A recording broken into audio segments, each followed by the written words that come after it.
passes. Okay, so I'd like to call the meeting to order, and with the recording secretary, please, excuse me? Call the roll? Yes, thank you. Chair Bailey, Yes. Vice Chair Minor, Here. Member Rodemall. Here. Sorry if I said that wrong. Member Atkinson, Here. Member Stapp. Here. And Member Hinnett. Here. All right, let the order reflect that all members of the committee are present. Great, thank you. It's so nice to see everyone. I have not met all of you. I have not yet met Elias. And so I think it would be great if we could go around. Here we are, on Zoom. I'll call out your name. How's that? And you can just say your name and who it is, which city council member appointed you. That would be a great way for us to get to know each other. And there's another person on here that a couple of people we don't know. So if everyone would just do that, that would be great. On my screen, up on the left corner is Shelley. Shelley, you want to start? Sure. I'm Shelley Riley, the budget manager with the city of Santa Rosa. Great. And then Jan? Jan Mazik, good afternoon. I'm the Chief Financial Officer for the City of Santa Rosa. It's nice to meet you. I have not met you either. Thank you. Likewise to everyone. Donica. Hi, good afternoon, Danica Rodarmel. I was appointed by Council Member Sawyer last year. Great. And our Vice Chair? I'm Yvette Minor, and I was appointed by Tom. And Monza? Hello, Manza Atkinson here. I was appointed by Victoria Fleming. Great. And Elias? Yep. Hi, everybody. I was appointed by Natalie Rogers. Welcome aboard. And Mark? Hello, I'm Mark Stapp, and I was appointed by Chris Rogers. Great. It's nice to see you, Mark. And then we don't see our recording secretary, but can we hear from her or him? Yes. Hi, my name's Elisa, and I work in finance, and I'm the recording secretary. And Elisa answers all my questions, and Shelley does too, and I'm really grateful for them. So thank you for the work you do. And our host, who is that hiding behind the host? Hi, my name is Trisha Mason, and I work in finance as well. Great. It's nice to see you. All right, well, Nice to see you. Thank you, everyone, for the quick introduction and for being here. I really appreciate it. I have some housekeeping things I have to go over with you, and I'm reading them because I do not know them by heart. The housekeeping I need to start with is to remind committee members to keep their audio on mute unless they are speaking. The staff will remain muted until they need to speak.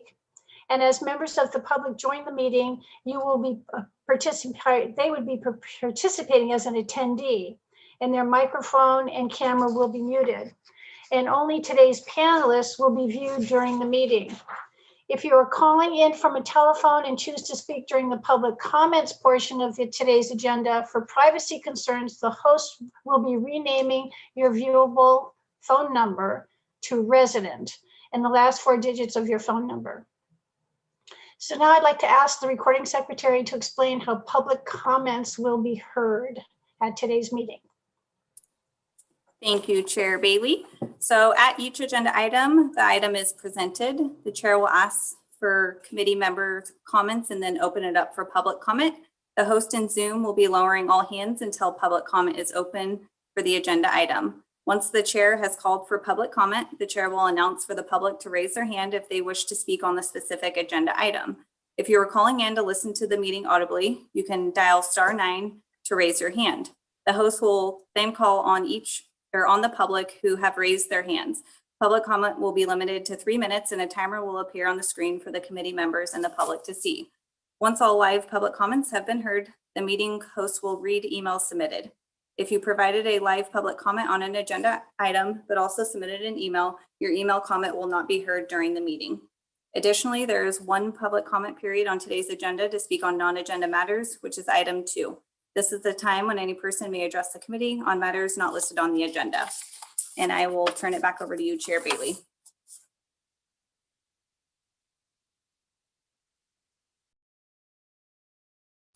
Chair Bailey, you're yeah. muted.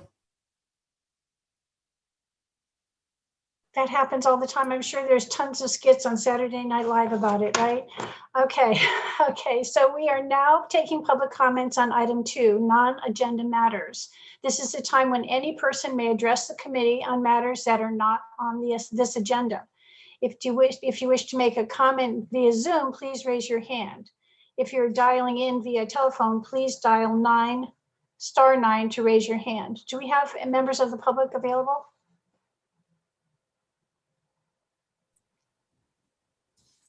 I see no hands raised at this time, and there were no email comments received.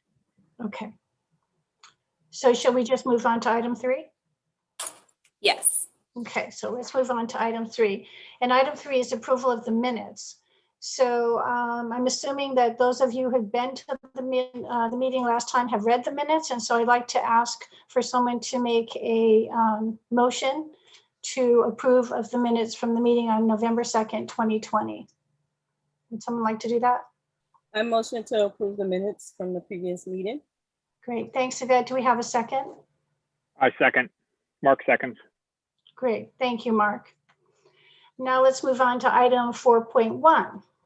4.1 is the fiscal year. We have to take a vote. Oh, thank you. I forgot that part. I did last time too. I apologize. So thank you for the reminder. Can we have a vote, please? Who's all in favor of the accepting the minutes? Great, thank you. Is that all? Yeah, that's everyone who was at the meeting. Thank you. Can I move on to the next one now? Yes, I think so. Okay, so 4.1 is the fiscal year 2021-22 Measureo program budget. We need to review and approve this by motion. So we need to see the presentation.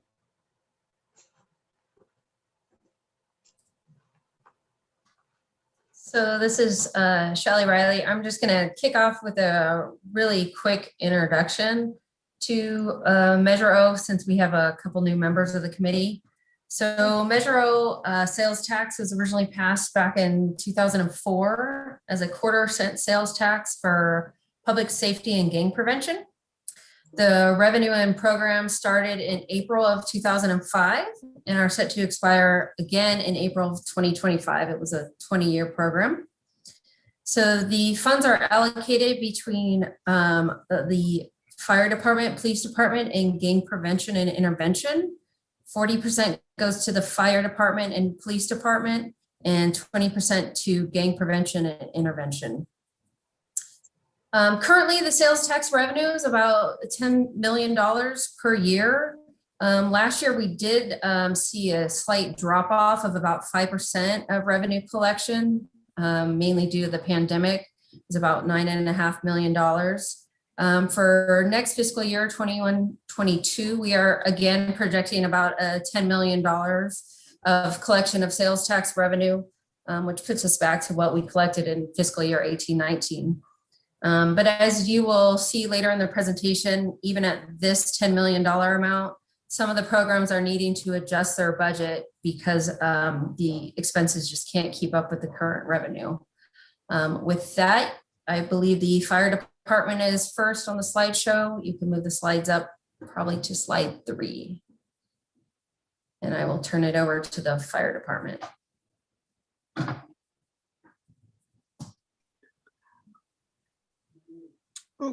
Okay, can you hear me? Yes, we can. Thank you, Jim. Okay, this is Jim. I'm Jim Aaron. I'm the ASO for the fire department, and I will be describing the financials for you, which is found on slide 4 that you're looking at in front of you there.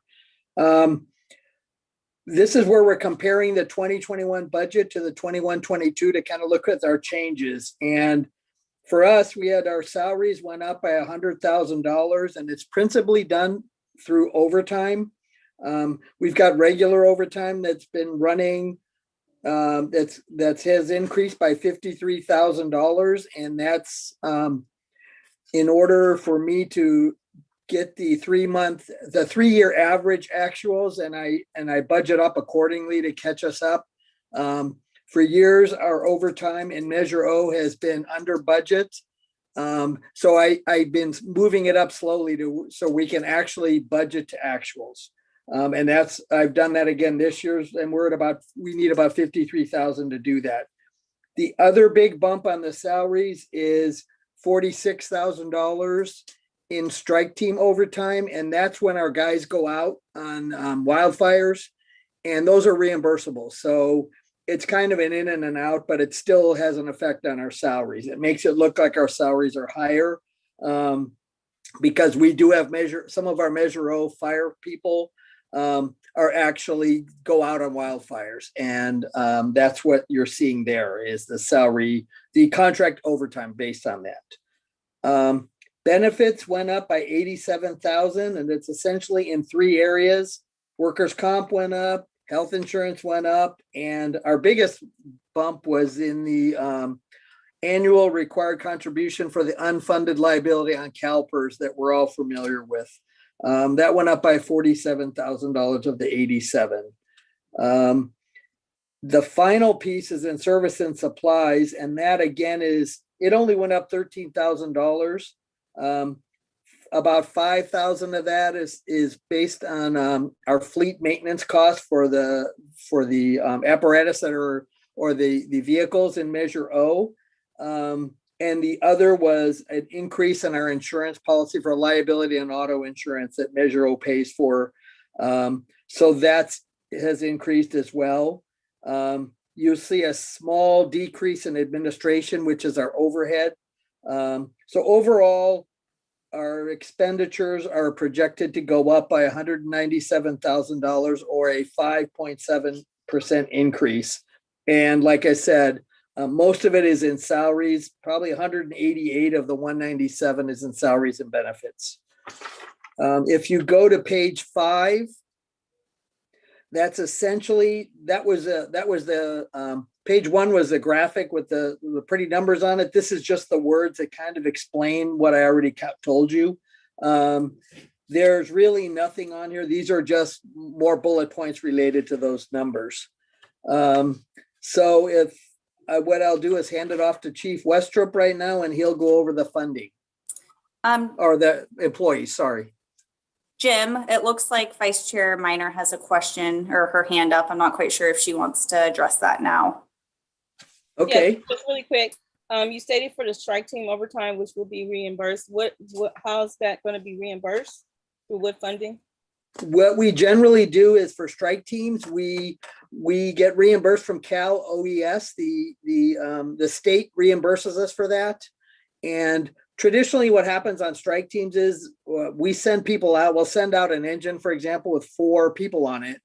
And before that, we do a salary survey to kind of give them the costing of that. And when the guys show up at the strike team, they fill out the time card there on the scene.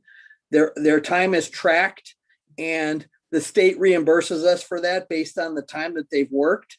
We also get reimbursed for the people that have to cover for them while they're off shift, because when you're called out on a strike team, you're not on engine 2 anymore. Now somebody else has to come in and work for you. The strike team reimbursement also covers for that. So all that comes from the state. And as you can imagine, that varies based on how much activity we get for the year. This particular year that we're just closing right now, we made our best guess and we said, maybe about 800,000. Well, our strike team revenue is closer to 2.5 million right now because we've been very busy, not through Measure O, I mean, overall for the fire department. So, that can happen. The good news is we get reimbursed for it. So it really is financial statement neutral, but it shows up on the expenditures here. So does that answer your question? Does anybody else have any other question?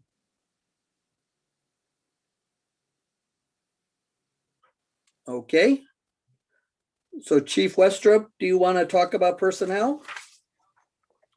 Sure. Thanks, Jim. Good afternoon, Chair Bailey and members of the committee. Scott Westrup, Fire Chief for the City of Santa Rosa.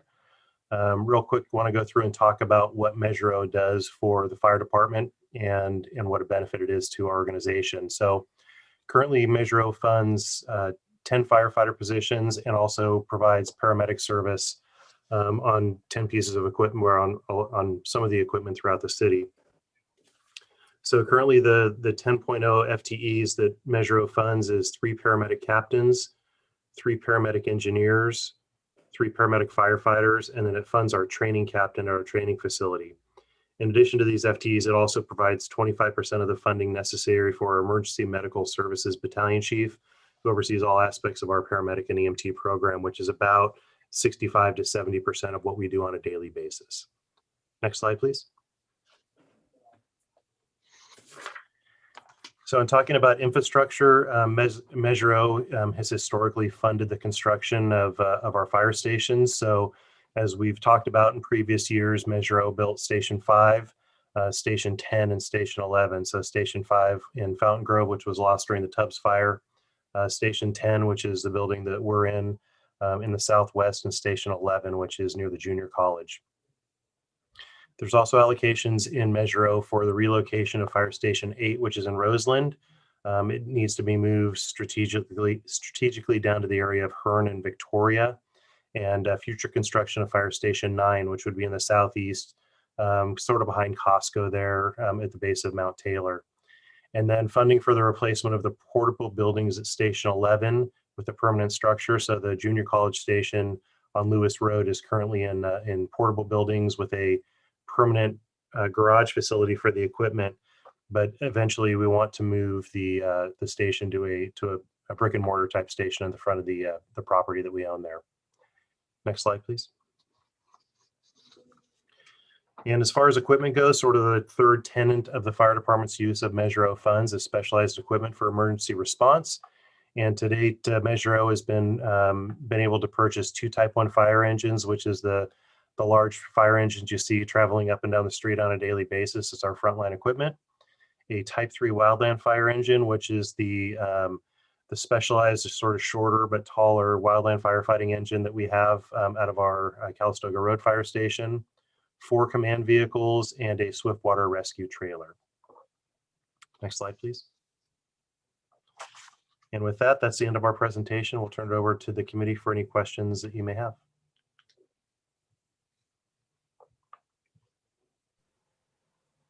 Committee members have any questions or comments?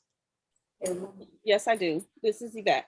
I had a question in relation to the relocation of the fire stations. Where are you in that process? I know at the last meeting we discussed that as well. So I just wanted to get an update if there's one of them you was looking for land, another one you was trying to. So where are we in that process, and how far out can we expect to see those facilities come to fruition? Yep, great question, and thanks for that. And I do remember we talked about that. So, so with Station 5, I'm sure you've all have seen in the paper the replacement station that we're looking for the station that burned down during the Tubbs fire. We're in escrow, and we're in the CEQA NEPA process with purchasing the property at the corner of Stagecoach Road and Fountain Grove Parkway. There's obviously some funding issues with that because that fire station is coming in at a very high cost. Largely that's due to the land movement that has to occur to build a fire station on that property. So it's moving along well, and actually it's going to be released pretty soon, but that there is a funding opportunity that the city has been granted for Fire Station 5. So we should see full funding of that project here in the upcoming weeks. I can't get into the details just yet, so I don't get ahead of our elected officials and the media cycle. But so there's some good news for Station 5, which is the Fountain Grove station. The other stations are a bit in flux. One of the issues that we've discussed is that the cost of building a fire station is outrun how much we allocated particularly out of Measureo. So a fire station right now is $1,000 a square foot all day long. It's just the state of building a commercial building, particularly in Northern California, particularly in an area that's gone through a disaster. We've talked to partners up and down the state with different organizations, and they're running into the same problem. It's $1,000 a square foot. So it's, the cost of building has outrun the revenue that's generated by Measureo, but we're very cautious with that and move things around to where if we do have the opportunity to build a new fire station, we would use that as seed money to move forward with that construction. So, Station 8 is certainly high on our list of stations to move. It's strategically advantageous for us to move it a little bit further south. It would still serve the community of Roseland, just from a little bit more southern border, due to the fact that Station 10, where we're at on Corporate Center Parkway, is less than a mile away as a crow flies from Station 8. So it's sort of a double covered station. And this is strategically, it's just been getting the wheels in motion for a long time to get us where we need to be. And then Station 11, we have the property, we're on the property. It's just a matter of moving forward with funding and building it. The problem I have with that is there's no real strategic advantage to building that station. So when we only have so much capital, it's where do we put it to make the most advantageous moves for our service to the community. So it's certainly on our list of things to do, and where it would be easy is there's no CEQA process necessary in that. We already own the land. The land's already flat. It's already compacted, so there would be some cost savings there. And then Station 9 in the southeast, that's probably my highest priority station to build. The problem is the other stations that we're talking about, we would move the current staff and equipment to the new fire station, so there would be no personnel costs associated with that. To build Station 9, which we own the property, we've owned it, quite frankly, I think as long as I've been here, which is 21 years. We've owned the property, and they're actually landing construction materials on it right now for a project going on down there. But the problem with Station 9 is that it comes with, it would require additional FTEs. So we would need 9 additional positions to actually staff that station. And just for generally speaking, sort of a thumbnail view of staffing a fire station, it's about $1.5 million a year in fully vested cost to run a fire station. So with the current financial picture of the city, I'm not really sure how prudent that is right now. So we're sort of looking at moving the stations that we currently have staffing for as a priority. And if we get into, we're currently looking at putting a new fire sales tax measure, countywide fire service sales tax measure on the ballot, which would help us out a lot. That would build 9 and 12 and come with staffing. So we're just trying to prioritize based on the picture that we have right now and do what's best strategically for service to the community. Okay, just one more question. And it's in relation to the increase in housing and the population. I know the last time when we had our discussion, we talked about the reasons for moving some of the stations was because of the population increase. And so with all these stations that could possibly come forward, all that has been taken into consideration, for the next, 10, 15 years with the increase in housing? It has. So we have a deployment analysis and strategic plan. And in those, the consultants that we use to build those plans put in those variables. So they put in the increase in population. They put in what they project the population is going to be up to 25, 30 years out. I would say, my issue with those plans, and it's not really an issue, but they were both written in 2016. And unfortunately, the landscape that we live in and the world we live in has changed significantly since 2017. So I really want to dust those off. We're going to be diving into a new strategic plan before this year closes out.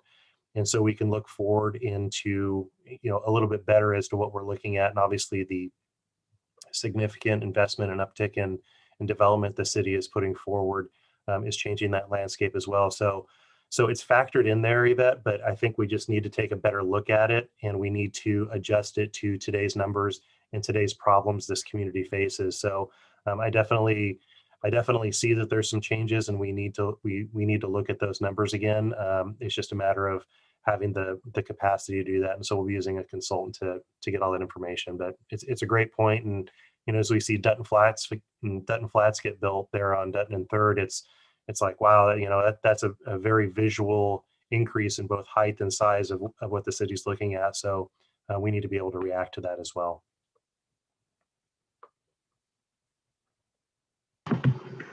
Hey, I just wanted to, hey, Scott, I just wanted to follow up with you about Yvette's question in terms of priority of the stations. Still Station 5, 8, and 9. maybe you said it, I didn't catch it in terms of the priority, because it seems like they all have their own checklist of things to get done. Which is the priority? Which of the majority of the money is going towards which station? Sure, that's a great question. And so we can take Station 5 off the list because that's going to be built outside of Measureo. That's going to be built with outside funding coming into the city. So Station 5 is really off the list. So really what we have in front of you for Measureo is Station 8, Station 9, and Station 11. For me, the priority, and our team's working on this, we're kind of coming up with a cost, well, it's not kind of, it's a cost benefit analysis of each station, based on a number of different factors, and we'll have sort of an a la carte menu for council to choose from at some point. But for me, the priority would be Station 8 because there's the most strategic advantage in response times to move that engine further south to Hernan, Victoria area, generally speaking, because we're kind of double covered in the central core of Roseland. So it would provide better service to the south end of Roseland and also into the west end of South Park. So it would get over the Hearn overcross a lot quicker. So to me, that's where we have the most strategic advantage. Station 9, as much as it is one I want to build and we need to build, it just comes at that ongoing annual cost, which is the problem with that one. So if I was had the keys to the vault and we had all the money in the world, which would be a great situation for all of us to be in, that would be a priority because it provides that strategic advantage and additional staffing, but we're just not there. So in the Station 11 is probably the lowest priority because we have a fire station there. It would just be increasing that fire station from a portable, triple wide portable building to an actual permanent structure. So for me, and this is just me talking, is my priorities on this list would be 8, then 11, and then 9 if we could get the ongoing funding for the staffing. And there's a bunch of others we got to build too. So thank you for your service as well. Thank you to the community. Thank you. Any more questions for the fire department at this time? Okay. Do we go next to the police department? Is that right? Yes, give us just a moment to promote people. Sure.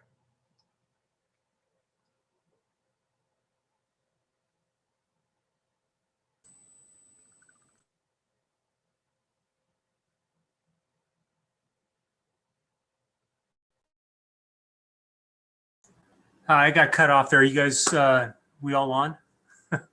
Okay, great. So Chair Bailey and committee members, good afternoon. Thank you for having us here.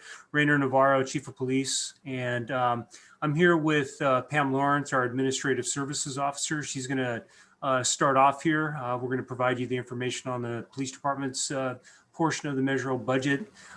She'll have a quick slide, and then I will. She'll bounce it back over to me, and I'll follow up with an overview of some of the significant changes in the impact to our department and how Measureo has enhanced our community safety and some of the future challenges that that we're going to be facing. So, with that, I will turn it over to Pam.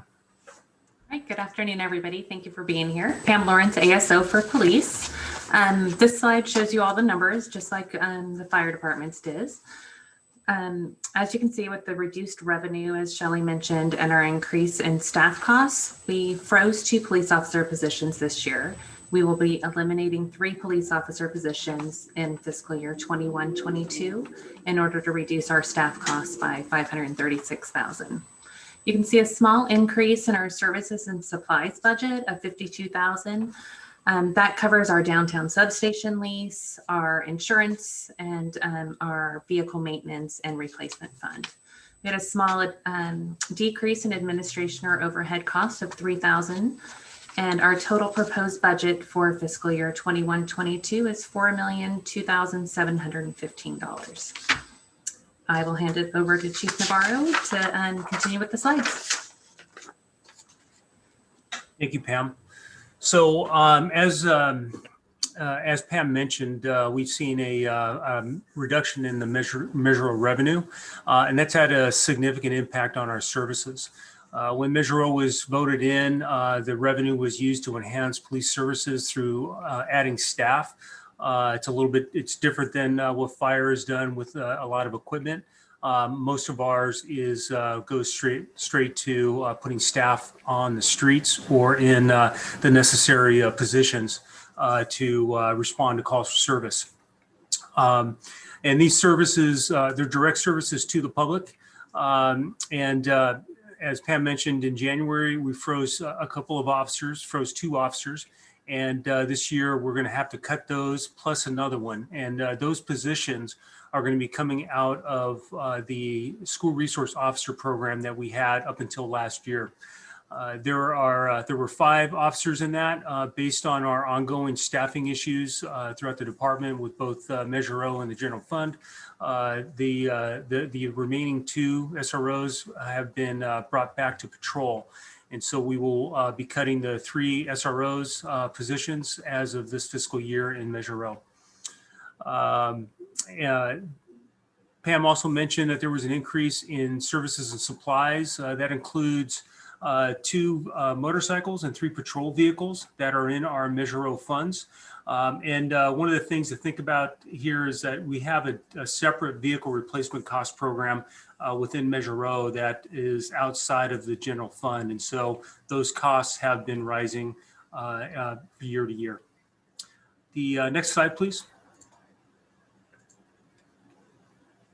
So as you can see, we have, again, 16 staff members throughout the department who are funded by Measureo. The lieutenant that you see here oversees our incident management team. He also oversees our traffic bureau and is the liaison for our homeless services and really meets with nonprofit programs or organizations several times a week. The sergeant is currently overseeing our downtown enforcement team, and he's also heavily involved in working with our partners to address homeless issues. We have officers from Measureo assigned to our downtown enforcement team, our traffic bureau as motor officers, and then also within our patrol bureau on different patrol teams that work throughout the clock. We also have FETs, field evidence technicians, and community service officers. They are uniformed staff members who are civilians who are they're assigned to patrol teams, and they go and they answer the cold calls for service, non-emergency calls such as traffic accidents, old burglary reports, that sort of thing. And so that alleviates some of the staffing issues for us. It helps our patrol officers get freed up to handle more emergency type calls for service. And then we also have a communications supervisor who provides necessary management to a very busy dispatch center. That supervisor handles quality control by auditing phone calls that come in to make sure that we're providing quality service to our community. They also take calls. They're on the floor with the other dispatchers due to our staffing shortages, and they handle emergency or handle calls and then also emergencies such as when we have issues like the fires and any other natural disasters. And then they also handle all the equipment upgrades. So we have upgrades related to our CAD system. They are handling those projects and managing those throughout the year. Next slide, please. So our Measureo funds, again, provide enhanced patrol services. Where you really see this is in our areas of traffic enforcement and in our downtown enforcement team. So they augment our traffic unit to provide traffic enforcement, which in turn helps reduce the amount of traffic accidents that we have and hopefully traffic fatalities. We also have, again, with the downtown enforcement team, It allows us to enhance and increase our patrols in the downtown area, the Railroad Square area, Prince Memorial Greenway, and along the Smart Railway. In addition to that, our Measureo officers, they played a very vital role in the areas of patrol and responding to emergencies. For example, our school resource officers, they became our incident management team to deal with the recent glass fire that we had. And then also throughout the year dealing with the COVID pandemic, they put several protocols into place, and they managed cleaning equipment and making sure that we had all of our protocols in place here at the department to ensure that we were safe and maintained as many things in place to ensure that we were providing safety to our community, and that included providing masks for community members when we go to calls for service. And it's just been without those positions, it would have been very difficult to be able to handle these ongoing emergencies throughout this last year. Next slide, please. As far as challenges go, again, Measureo is a critical part of our police department budget. It staffs our downtown enforcement team, traffic and patrol positions. We have to have these funds which are necessary for that dispatch supervisor and also for that the management within traffic, and then also the special events, which handles our incident management team, and then also the liaison for all the special events that we plan on seeing or foresee coming back once we start opening up again as a community. We are running out of Measureo funds, and we're not able to maintain the staffing levels, and that's what you're seeing here with the proposed budget for fiscal year 21-22. And moving forward, we're looking at we're trying to strategically plan to see what we need to do over the next few years as we see Measureo sunsetting in 2025, and we are going to need to plan on cutting another, most likely cutting another position next year, and then really trying to figure out what we're going to do in 2025 if Measureo is not renewed. With that, that ends our portion of the presentation. Both Pam and I are available for any questions you might have. Yes, I have a question. So I know in previous meetings, we talked about the radio upgrade. And so I wanted to find out an update on that and what other equipment. There was a few other things that was coming out of Measureo funds. And then the other thing was with the recent mental health issues and things that's going on in the community, I know you guys are working on the CAHOOTS model. And so I wanted to find out if any of the Measureo funds will be utilized in that CAHOOTS model, and how are you funding that? Thank you, Vice Chair. I may have you repeat some of those as we go along here. So I think the first thing was about equipment. So we had, so the radio infrastructure, we went through several phases of building the radio infrastructure up. We have completed that project we've got the lease on the radio system. We've dealt with updating our radio towers. And so the only thing left right now is we are trying to identify some funding streams for a service user agreement, but that's not something that Measureo, we're not looking at Measureo to do. We don't have enough funds for that. There were a couple of other equipment things that we were looking at. I think the last time we met, or maybe the time before, we had talked about a rescue vehicle.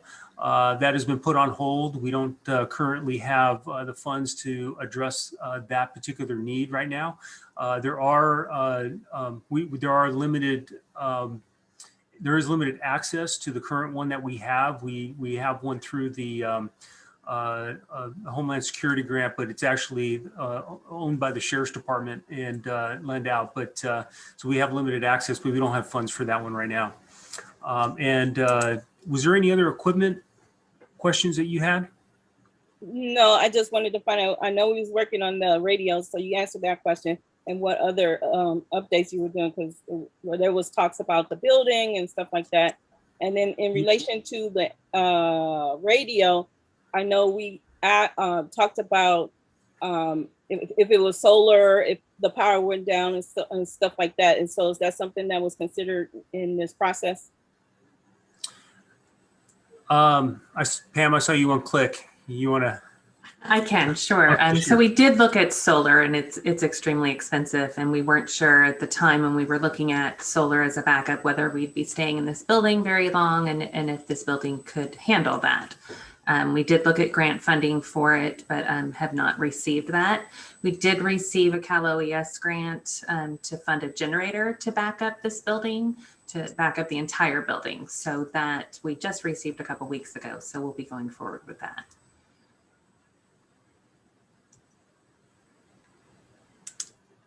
And then my other question was about the Cahoots. Yes. So Cahoots, we are looking at Cahoots right now, or a Cahoot style model of mental health reform, or responding to these calls for service. It will not be funded out of Measureo. Again, most of our funding for Measureo goes directly to staffing, and those positions are currently filled. So in order to fund a program in the future, we would have to reduce staffing to address that. We're currently below staffing. Our last staffing model, or our last staffing study was in 2018, and the recommendation was to have 188 officers. We are currently at 100. We will be at 175 allocated officers or sworn staff once we hit 21-22 fiscal year. So we don't have the funding to move anybody out, and it would require moving positions out of Measureo into the general fund in order to be able to fund some type of program like that.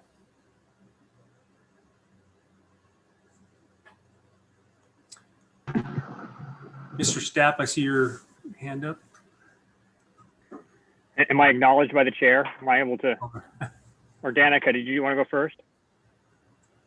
All right, I'll jump in. Chief Navarro and Pam, thanks as always for taking the time. I had a question on the implementation plan, and I was looking ahead. I was looking ahead to fiscal year 24-25, and I noticed a big jump up in services and supplies. And so I was curious to know what the thinking was for that year. So the way the implementation plan works is at the end of 24-25 in April, when it sunsets, we have to use up any remaining money. So that money we have set aside, and not because we'll have to have moved staff out by that time, to hopefully purchase either something needed for the building or possibly the rescue vehicle or something like that, something larger that would help us with the community. Possibly, it's hard to say in 3 years exactly what we're going to use it for. But that's why that jump up. Understood. Thank you. And I guess one final tangential question. When do we get to see the lowrider rolling around? How do you get rides in that? You know what, we talked about it. She goes, "Hey, are you going to bring up the lowrider?" Thank you for reminding me. So we're currently working. It's really a project that our Office of Community Engagement is working on. We did set aside a vehicle. So we had a vehicle that was being cycled out of our fleet, and we basically took that, donated it to this project, and so they are currently working on it. I don't know what the timeline is right now, but they are. I know that there's been work on the budget, but the car has been taken out of our fleet, and part of it is I think getting it, stripping some of the things that need to be taken out, and then getting it prepped and ready to go for the remodel on that. Cool. Thank you. Yeah, we hope to see it. I would love to see it by this year sometime, but Yeah, and I think everybody else is hoping to see that too. In fact, just one more thing, they're actually going to be calling it the Mary Lou and dedicating it to Detective Mary Lou Armour, who passed away from COVID last year. So, thank you. My question was actually about Cahoots more, and I don't want to take us too far down that road since I understand it's not funded out of the Measureo funds, but my question is, how is it being funded and where are those conversations happening where I can engage more on that? Because I am really interested in getting more involved in that particular effort. Sure, that's a great question.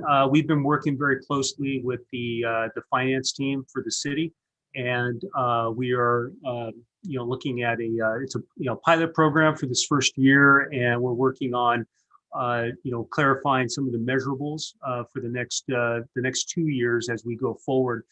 You will be hearing more about that as we prepare. Actually, when we provide the information during the budget hearings. I believe it's going to be in a couple weeks, May 18th and 19th.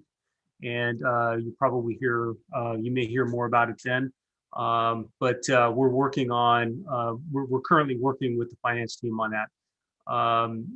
The Captain John Cregan is heading our effort in that particular area. We are having a lot of discussions outside, also with our nonprofit stakeholders, and looking at how to best, create that pilot program. And it's going to be, it won't be a 24/7 model immediately. We're hoping we can get, spool it up into a 24/7 model in the next few years. Ray, can I ask you a question? Sure. I think it might be good if you could give us some dates of when Captain Cregan is doing his presentation. He gives a great presentation about everything they're doing, and that would be a great place for anyone on this committee to connect up. So do you know where we could get dates about where he's speaking and when it might be open to the public? That's a great question, Chair Bailey. I don't have the dates off the top of my head. I do know that he's going to be, in fact, he may have given one today for our operational team for the Violence Prevention Partnership. He's, I think, I'm on the committee for the health action for the county, and one of the things I'm going to reach out to see if we can provide a presentation there, and so I can get the dates for you, and we can get that information over to you, and then you can disseminate it to the committee members if you'd like. That would be great. Thank you. Sure. Are there more questions?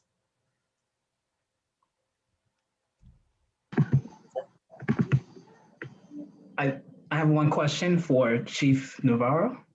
Yes, sir. How you doing? First, I'd like to thank you for your service and to the community, especially during times of the fires. So grateful to be able to evacuate my family because the forces out there helping us to navigate, putting their lives on the line for us. I really appreciate that. With the examples and the recorded videos that a lot of us became familiar with over the past year, through the decades of the use of excessive force in law enforcement, has any of the Measure 8 funding since the last time we talked been used to at least look into provide training on officers to put themselves in a better position during these circumstances? Thank you. That's a great question, sir. First of all, I'm glad your family's safe and sound after the fires. We don't, our Measureo is mainly used for salaries. And so, when we do send officers to training, or they're funded through their own, when we're providing their training that way.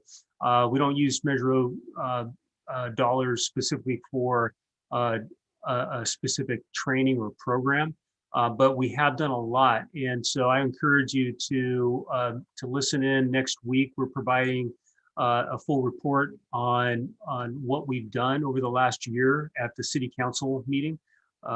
We will provide our report back on May 5th, so the second day. And we've done a lot of training in how to respond to demonstrations, how to manage demonstrations. We've worked with an outside consultant to look at the demonstrations from last year, use of force, and also complaints. And so we've done a lot of work in that area, and that is helping us provide again, additional training moving forward in changing in policies and procedures. So we've done a lot of work there, but none of the funds from Measureo, Pam, I'm not sure if I'm missing anything, but there's nothing specific related to that. We are looking for grants, and we have been awarded some grants that we're working on in the area of cultural awareness and implicit bias, and working on we're creating a curriculum with a nonprofit organization right now, so we can implement that and teach not only our staff, but also to be the trainers on a regional level throughout California. Thank you. Any more questions or comments? Ray, or Chief Navarro, sorry. Thank you for the. Oh yeah, I had a question. Oh, okay. Who is that? Oh, there you go. It's Elias. Elias. Go for it. Yeah, thank y'all for that great presentation. Yeah, I wanted to say that I feel a little uncomfortable with the answer, Chief. I think looking at, my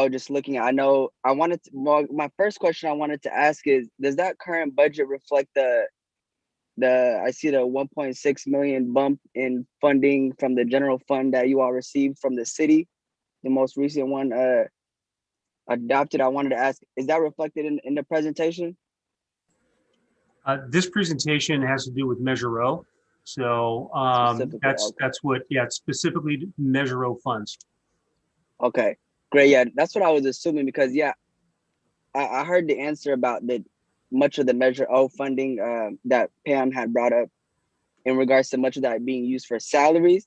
But I do know, with the police budget making a third of the general fund, of the city, maybe just throwing ideas out there, maybe transitioning some of the Measureo funding to, and maybe add some of these implicit trainings to the officers. I think that may be an idea, and I just throw that out there because I do understand much of the money is already line items for salaries. But I think just to be comfortable, we'd be funding employees, but just making sure that we're not employing funding employees that maybe not standing up to the conduct in which we've seen in the past. I know there was a human rights violation report that we're still waiting on a response for that. So I just want to verbalize my feelings, but hopefully with this most recent report that we're speaking to, we'll hear some things. But that was just my specific question. And yeah, I look forward to that. And then my last question I wanted to ask is well, no, actually you answered it with that answer from the other brother. So, but yeah. So thank you. So we've had discussions in the past regarding how we utilize the funding in Measureo. So in order to be able to create programs, whether it's training programs or a civilian type program, it's Measureo funds can be it can be changed based on what the committee or in council would like to do with it.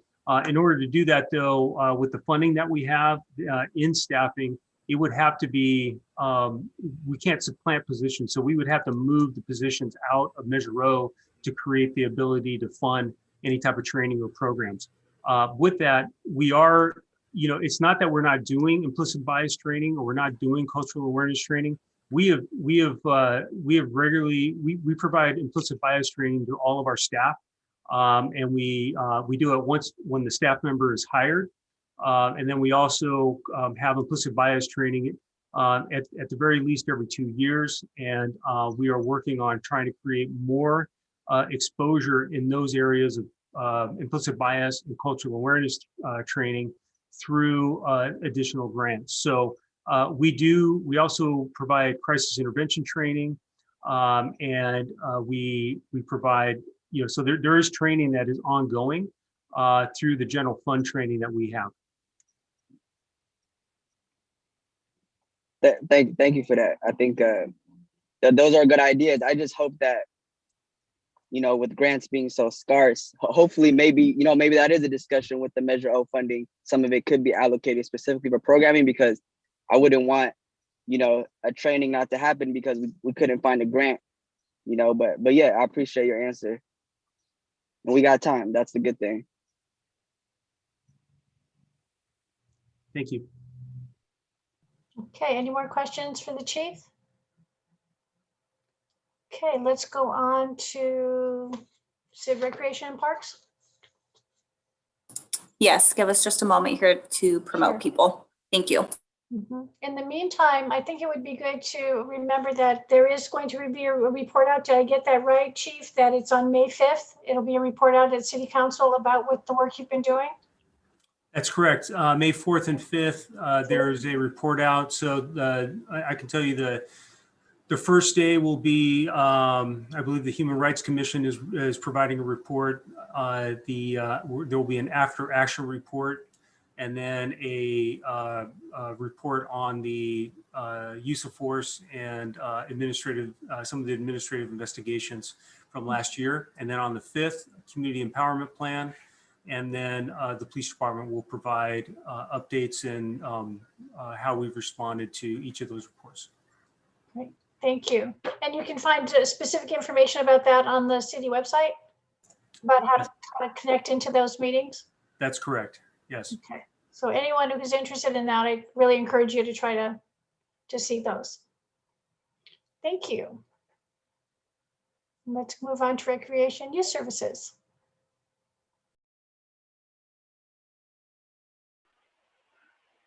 Good evening, Chair Bailey and members of the Oversight Committee. My name is Jason Parrish, the Administrative Services Officer for the Recreation and Community Engagement Divisions.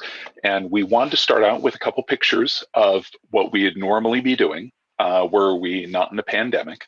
Unfortunately, the guidelines to maintain safety among the kids and among our staff has forced radical changes in what we're doing. And so this is what we're hoping to get back to. Let me start out with that. And so if you could please advance the slide. So what you're seeing are not going to be a lot of changes. It looks like there are some minor reductions taking place in salaries and benefits, and that's simply because we've had some of our more longer serving staff. We had a retirement as well as someone received a promotion. And so this just reflects that the new staff are just coming in and getting their feet under them. So those are the only major changes that are taking place overall in the program budget. If you could please advance the slide. So no major budget changes have been implemented. And again, as I said, the Measureo Youth Services section will be refocused on transitioning back from the socially distanced School of Recreation program model back to our traditional neighborhood-based operations as restrictions allow. So what that looks like is when the pandemic first initiated the Measureo after-school programs, where we're located in either 8 or 10 Burbank housing sites identified through the community scorecard as being the most impacted neighborhoods where our services could do the most good. So those went to a virtual tutoring model, And then as definition came around the pandemic for how we can continue to provide youth services, which require congregate services, we started up with a Better Together summer camps that addressed over 120 kids.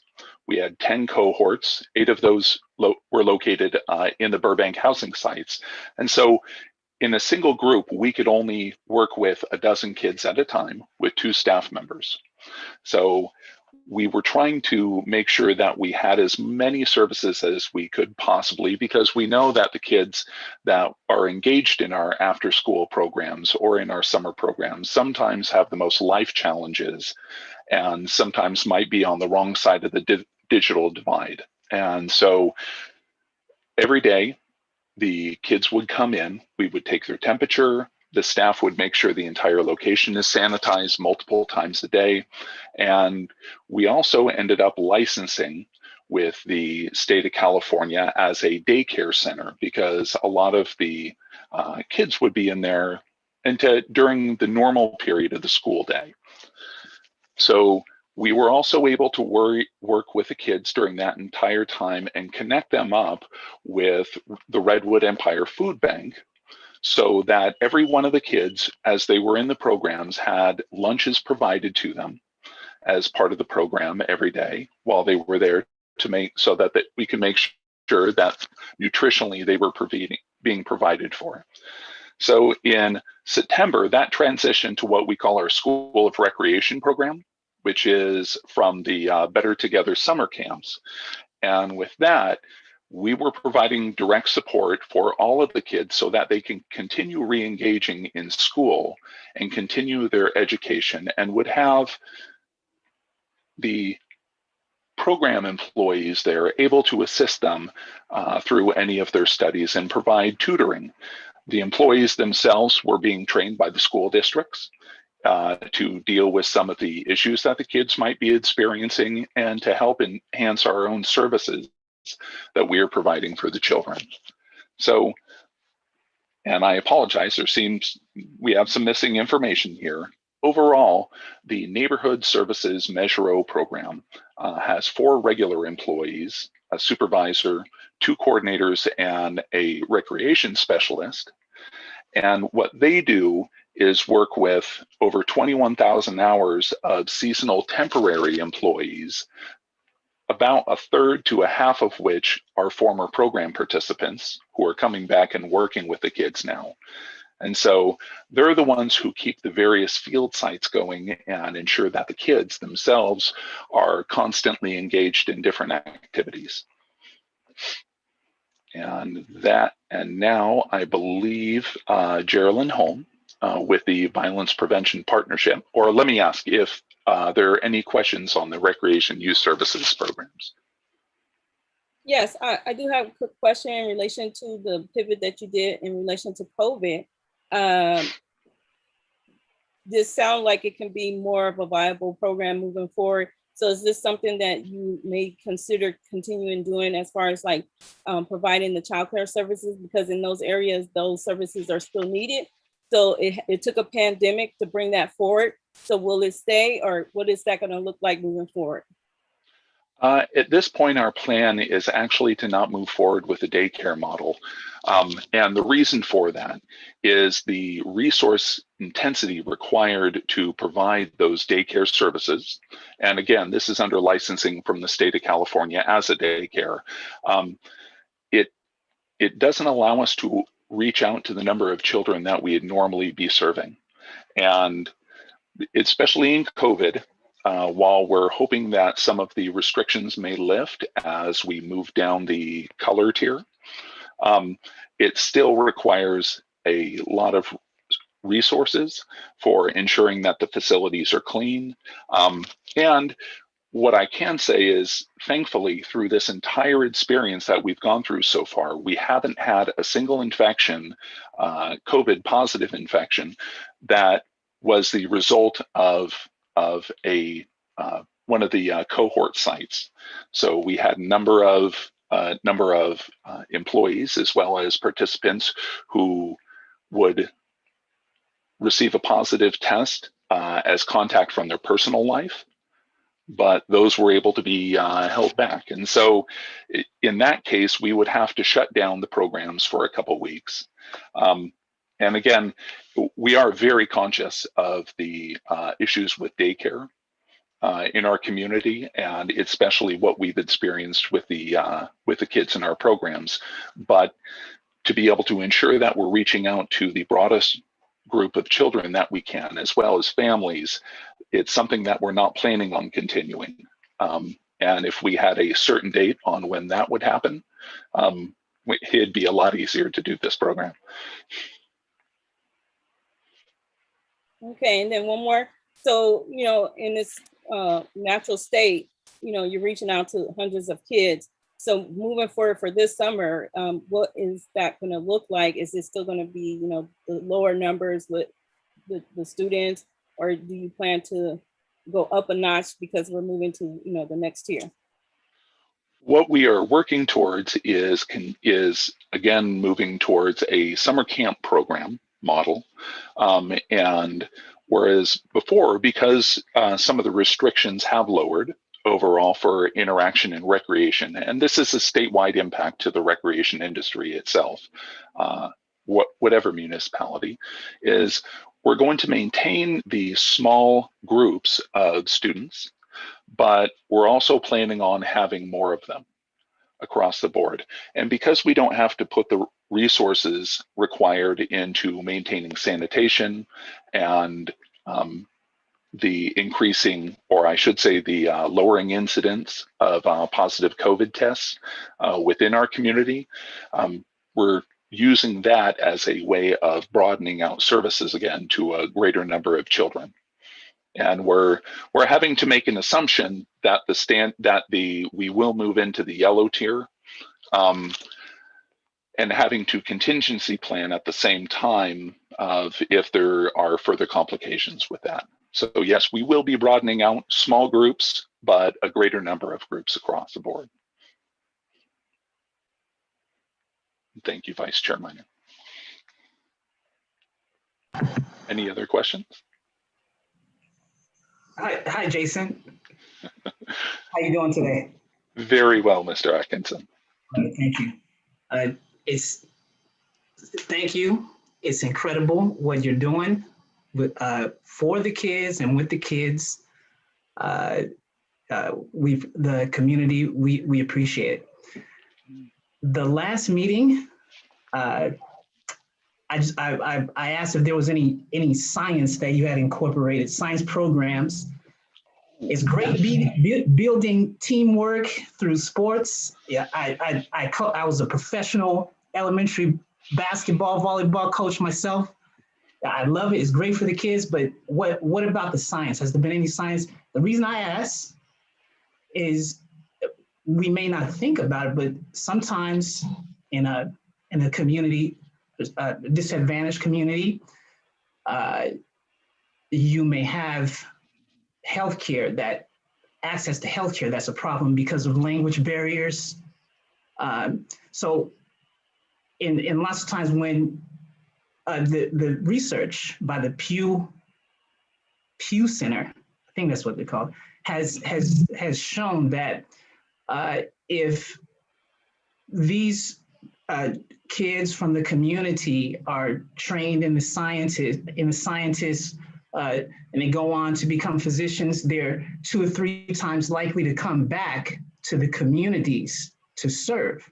So, when it comes to the health, just incorporating science programs can translate to a better overall health for their community. So have you incorporated any science? So for our COVID-based services with the School of Recreation, that has been based upon the children's daytime curricula as far as what they're learning, which I believe does incorporate science education in it. And what we have been planning on for when we can return to a more normal service is, as you might imagine, most of our recreation employees themselves are not science educators. And so what we've been working on is being able, and we have done this in the past with specific other programs outside of Measureo, but is to bring in science educators. I know the Lawrence Livermore Lab has a really excellent program out of Berkeley, and we're exploring how we could bring those contractors in to be able to provide 1 or 2 day workshops on different science topics. So that's part of our longer term return to normal planning. Thank you, Jason. Thank you. Are there any more comments or questions for Jason? Okay, let's move on. Oh yeah, I had one. Sorry, I Whoops. was right about to click. Sure. Yes, thank you so much, Jason, for your amazing work. Appreciate it. And yeah, I appreciate Brother Monza bringing that up. I remember I had learned, that little race car with the tube activity where you learn about momentum. So yeah, things like that are definitely great exposure. I was gonna ask, is there any way to figure out the demographics of the youth that you are serving on your website or anything like that? I am not aware specifically of a report on the demographics on the that our youth programs are serving right now, but that's something that I can talk with our program staff and see about getting back. One thing I do know is that it's a constantly changing dynamic. In some cases, it requires the families themselves engaging with us, as with a number of different after-school programs. And so I will ask about that and see if we just have the general information. We are guided by the overall community scorecard that identified the neighborhoods that we have the greatest need for the type of after-school services. And so I'll get back to you.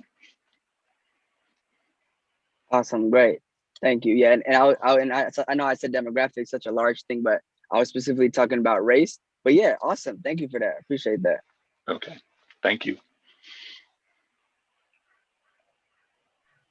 Okay, shall we move on to the Violence Prevention Partnership?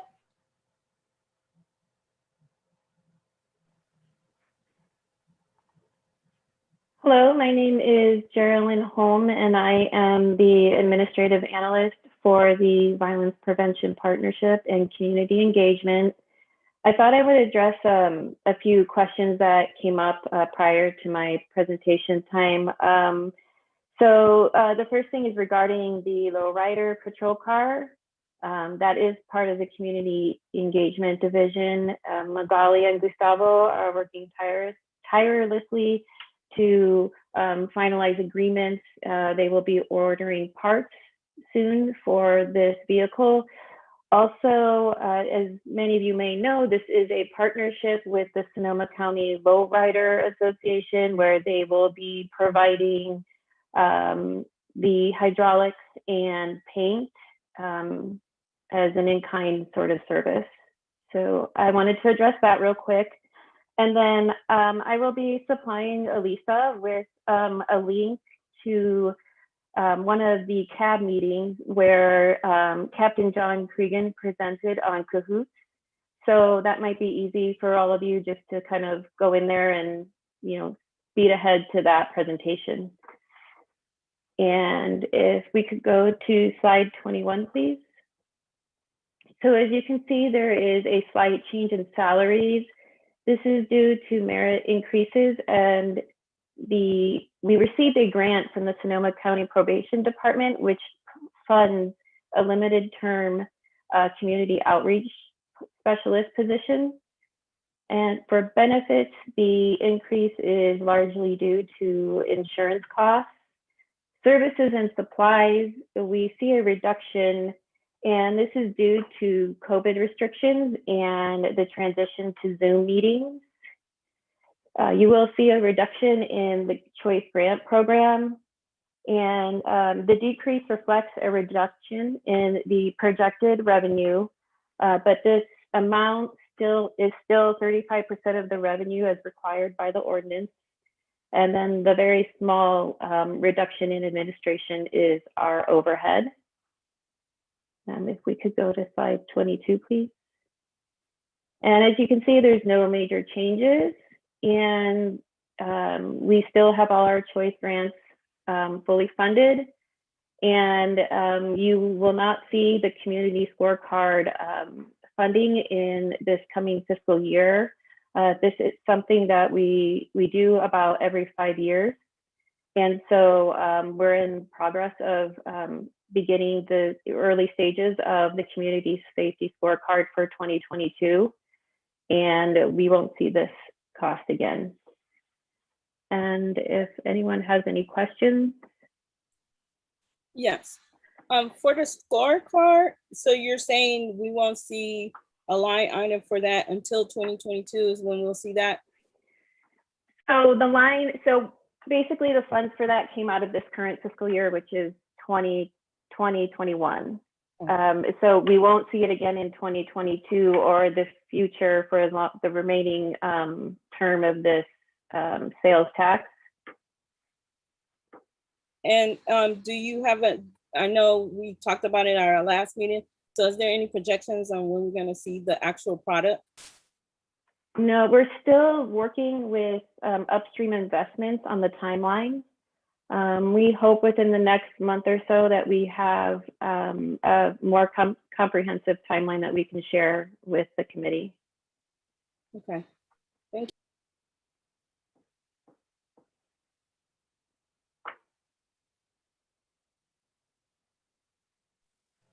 Are there any more questions? Whoops, go ahead. I have one. Yeah. Nice to meet you, Geraldine. Thank you for your hard work. I wanted to say I got a chance to attend y'all's great presentation with Dr. Washington. I seen the Measureo there, so I see, you know, repping the funds. I wanted to ask, well, I see your budget is with those talks. Did that like result in any like thoughts around allocation of funds or anything of that sort? So our community engagement and violence prevention are heavily involved in equity and inclusion. And so our funding for future talks and events is definitely going to go towards those types of trainings to keep the conversation open and continue and to educate our community-based organizations and our agency, which includes police, fire, on the current training.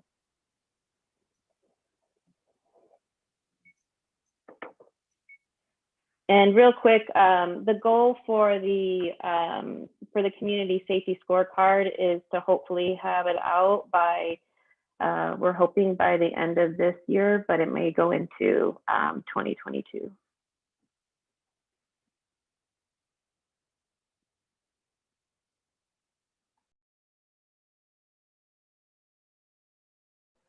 Any more questions? Okay, so we need to go on to a voting process here. Do we have a motion to approve the budget for fiscal year 2021-22? Would someone like to make a motion for that? I make a motion to pass the budget. Okay, in a second. Is there someone to second? Second. You got it, Mark? I don't know which one of us. I don't know which one. Which one moved? And that was Mark. can I do both? Yvette and I can split. Okay, thank you both for doing that. Before we move on. Oh yeah, I had a question. Okay. So I know seeing this is my first meeting, so I hope the audience is so. They show us. Do we talk about it, or we just go ahead and approve it right now? Yes, all the questions that were asked earlier were the input, and now we vote on it. Was there something you did that wasn't answered for you? Well, yeah, I thought we don't discuss this amongst ourselves at all. We're just go ahead. Yeah, because I mean, I had some reservations about the police budget.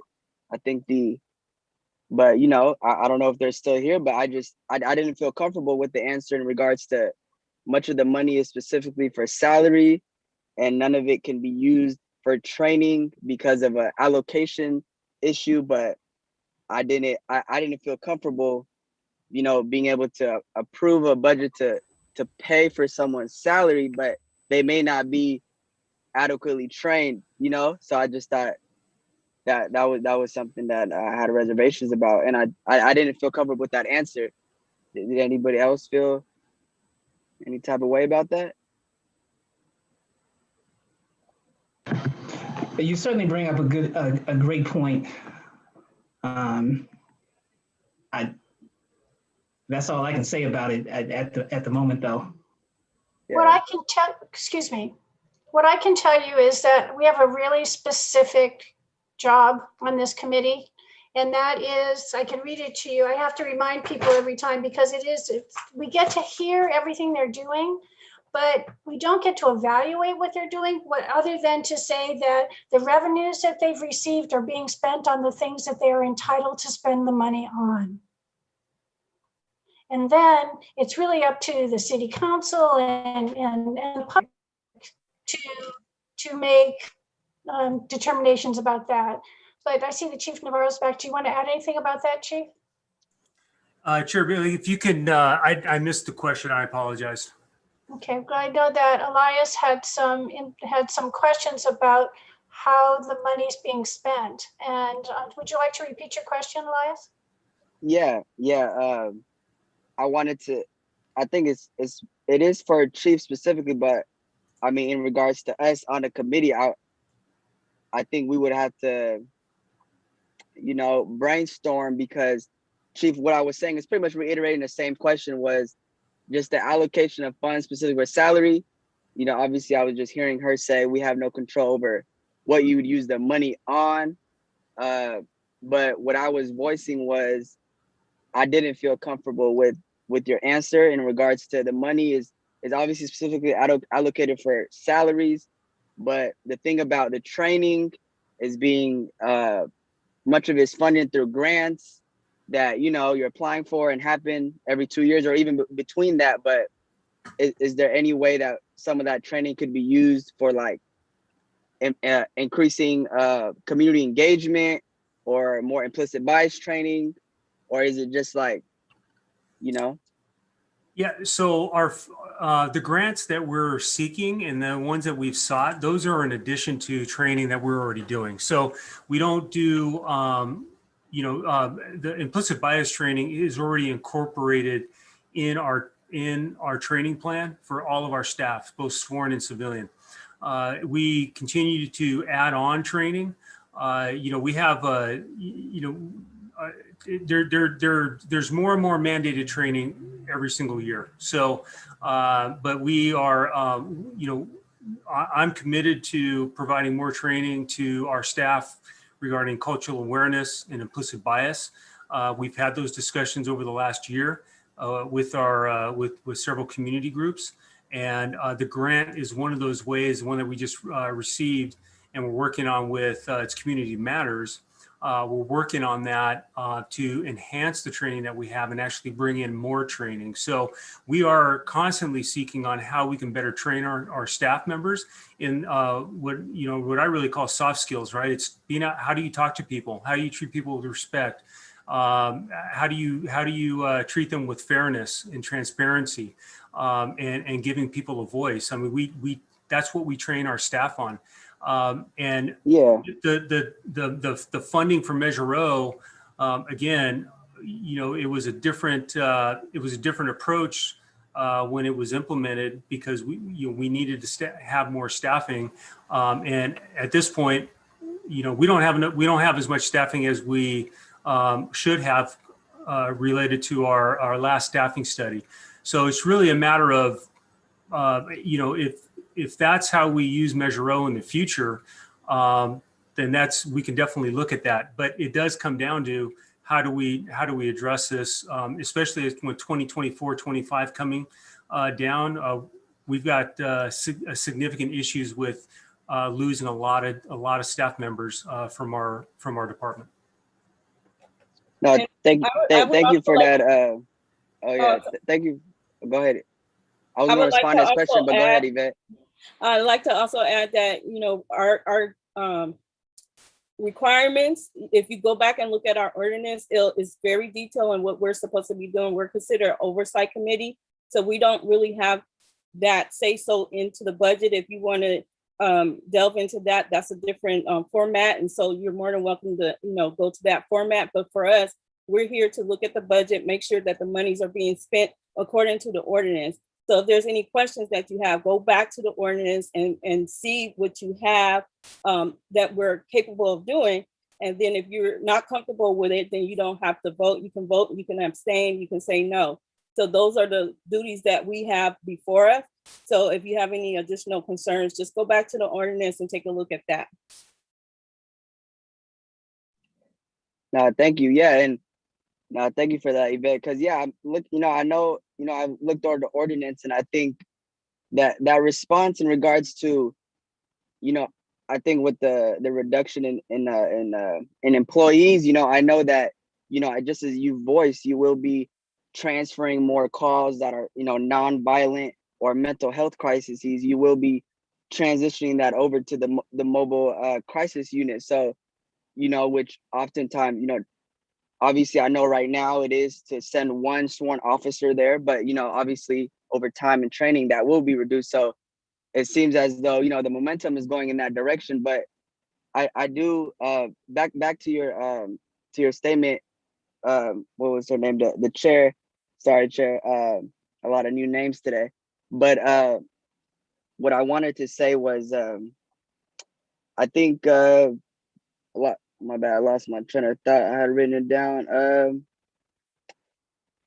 Well, seeing as that how it is, I wanted to say that, yeah, I think my vote would probably be in the nay, but I know we're all going to be voting, but I just feel uncomfortable supporting something that, we're providing for salaried employees, which is great. But if I'm not able to be given a guarantee that there are additional implicit trainings occurring, because Chief, we've spoken before, and you have told me that, we are increasing the trainings, but I haven't seen proof. But I know much of that training is confidential, and when from community members that have submitted complaints about conduct, we're not able to hear what type of repercussions they receive. And that you may be thinking that's a different conversation, but for me personally, just me voicing how I'm feeling, I can't support funding for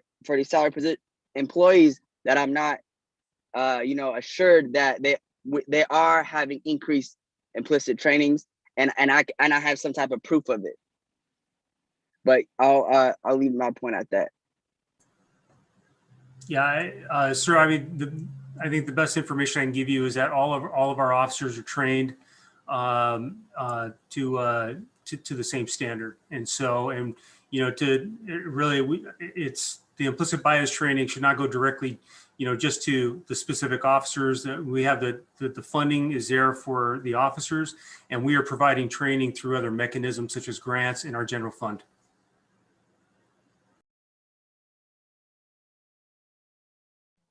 Okay, were there any more comments? I was just going to say something briefly as a person who's also pretty new to this committee and also has never served on a committee like this before. So Elias, like, I hear you in the questions about what our role is here, but also and I wanted to acknowledge that maybe this isn't the space where we discuss what Measure is and how we're using that funding, right? Our role is to make sure it's being used in the way that it's supposed to be using. But I do think that there is space and value in identifying other spaces that we are able to discuss what Measure mandates, right? And whether or not we want to make different choices about that. So my question earlier was, where should we go to talk about cahoots?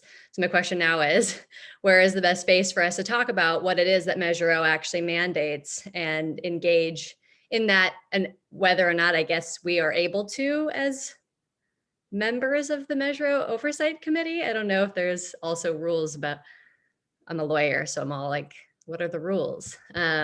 So that I pose some of those as continuing discussion around what Elias raised. Thank you. I appreciate that. In terms of rules about this, Shelley, do you have rules about this that we should know about? So there isn't any specific rules. We could send you the ordinance as it was passed, and it does lay out what the committee's responsibilities are. And I think that will help, and the permissible uses of the funds, right? Because we are limited onto what the funds can be spent on as well. So I think with new members, I apologize in advance that you all don't have this, but we will surely send this out to you. And I think that will give some guidance as well. No, thank you, Shelley. Yeah, because just to be clear too, I am aware. I remember when this was passed, and I made sure to read over it before this meeting, and I do see things that I don't believe are in the Measure-O that the funds are being used for, specifically with the neighborhood empowerment, things really to improve community engagement, at risk. I know back in the day we would call it at-risk gang affiliated youth, trying to improve police relations with the community. And, and hearing that much of the police money goes towards salaries, I do see, a big disconnect there. But thank you for that, Shelley. I'll get, you can still go ahead and send it. I guess we'll read over it and then. But I mean, if we're passing it today, if we pass it today, though, I don't see, the use really, Is it possible for Measure-O to maybe get some additional training outside of this meeting in relation to that? I guess I need more specifics on what kind of training you would need. I don't know. I guess maybe more of a discussion about, like what we are seeing in the budget and how, if we feel some type of way about the passage of it. I mean, maybe having that conversation outside of this, because that if this is the area to have that discussion, right? And I don't know if a separate meeting will get us there, but you let me know. We could always not vote today if you guys just decide, and we could push this off to another meeting. We are just under some deadlines, right? That the budget adoption is in June, so we need to have a consensus by then. And everyone is within their right, if they don't think that they're getting that now from this meeting, or the chief or whoever else isn't answering all the questions, to vote no and not approve the budget going to council. That could definitely be done today too. I guess I just need some direction from you all and what you would like to, if we do go to another meeting, specifically what you would like to see in that, different than today. I'd like to make a suggestion in that, well, first of all, typically what I do is I get to meet with the individuals who are new members before this meeting, and that didn't happen this time. And so I know I met on the phone with, is it Danica or Donica? I'm saying it wrong, I think, but. Danica. Danica, sorry. Thanks, Danica. And usually answer a lot of these questions ahead of time so that we know, that you see it and all of that. And so I can understand where it would be confusing if you haven't seen a copy of the ordinance and been able to read through it and measure, match that up with the presentation that we're getting from each of the departments. So I wonder if what we could do is, well, I don't know. Do you feel like you need, how many people on the committee feel like they need to have another meeting where they after they've read the ordinance so they can compare what's in the ordinance to, and remembering what our goal is or what our job is. We have a very specific job. Keep that in mind. Do you want to have another meeting? I guess we need to vote on that to discuss that after, or do you feel comfortable in voting for the budget as it is now? And either voting no. And what we could do is we could take a vote on the approval of the budget now. If it doesn't pass at that point, come back for another meeting. That's also an option. If everyone is in agreement that they'd like to come back and have the police department or whoever rework their budget and come up with a different scenario, we could do that too. I guess I'll let you decide. I think one thing that we need to say though is about the implementation plan. Anything, the implementation plan is something that has to have approval. If there's changes of it, then changes in that. And certainly then we have to have approval from the city council. Is that right? And then if we want to change where the money goes, and very much like if we want to make a big change in that, then we have to take it to the voting public because they voted for a specific thing. So there are processes for each one of those. I don't see us changing Measure O prior to us. Right, well, we have so many decisions to make, right? The council does. Do we go forward with this, extending the sales tax measure? If we do, is it going to stay the same or is it going to be different? So that's another piece of this. If there are things in the public that if the public says no, they wanted to address different issues in the community, that will happen at that time when we take it back to the public. That's what you were remembering, Elias, last time. There was a lot in the paper about that, a lot of education about that. 20, almost 20 years ago now. So I guess I would suggest that we vote now to see if we can, if it passes. And if it doesn't, we have another meeting. But what would be the best way for each of the newer members who don't feel comfortable with this to get educated and brought up to speed about where we are? Would that be to meet separately with the chief, or should we meet as a group?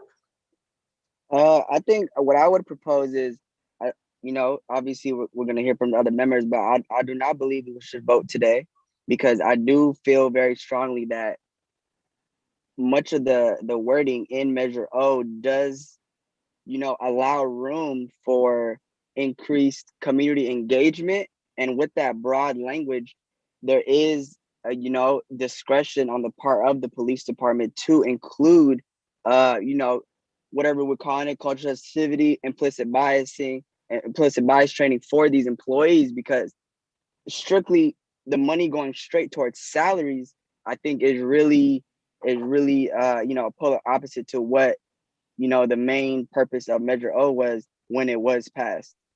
So that's what I propose, but I'd love to hear from other members. But if you were asking me personally how I'd feel, I'd feel best if we did a vote today. We had a meeting just to make sure things are lining up, and then vote. Ellen and Shelley, a clarification for me, just to make sure I'm understanding, because even though I've been on the committee for a while, heaven knows the rules get confusing. My understanding has been, Ellen, I think you made this point earlier, that our job here is really to look for things that would be illegal under Measure O, that would not, where funds are being spent in a way that are clearly out of line with the legislative intent of the measure, not whether we think there might be better uses for the funds. I think that's outside of our purview. And as I've listened to the discussion, I certainly have heard other ways for the funds to be used differently, but I haven't heard anybody find an example of funds that were being used inappropriately, which I think is our only task here, unless I am mistaken. I think you're right. That's right. I think the problem has been that there are a couple of members that don't have a copy of the ordinance. Is that right? Or do you have it? My understanding is you don't. Yeah, I have a copy, and I do believe there is Mark, what you just said, to use those words exactly. I don't know if you have it in front of you, if you're using a specific legal term, but, from what I've heard today, I do believe there is, what'd you call it, legislative error or something, illegal happening. Oh, it's just whether one of the departments is using funds in a way that's clearly out of line with the intent of the measure as it was voted on. And I wanted just to confirm with Shelley and Ellen that my understanding of our role is correct. But in terms of a vote, if you felt differently, if you felt like some of the funds were in fact being used with a way that in a way that was out of line, then you could vote no. But that still might be a reason for us to take a vote here and gauge whether others on the committee agree. I'd be glad to read the police permissible uses for the police. I'd be glad to read that directly from the plan if that would be helpful. Would that be helpful? Okay. The revenue. Well, like I said, I read it before, but I think if you just read that specific part, it kind of, you're kind of, you missed the whole point of the whole thing and what its purpose was when we were, having many issues with gang violence and a lot of violence in the city.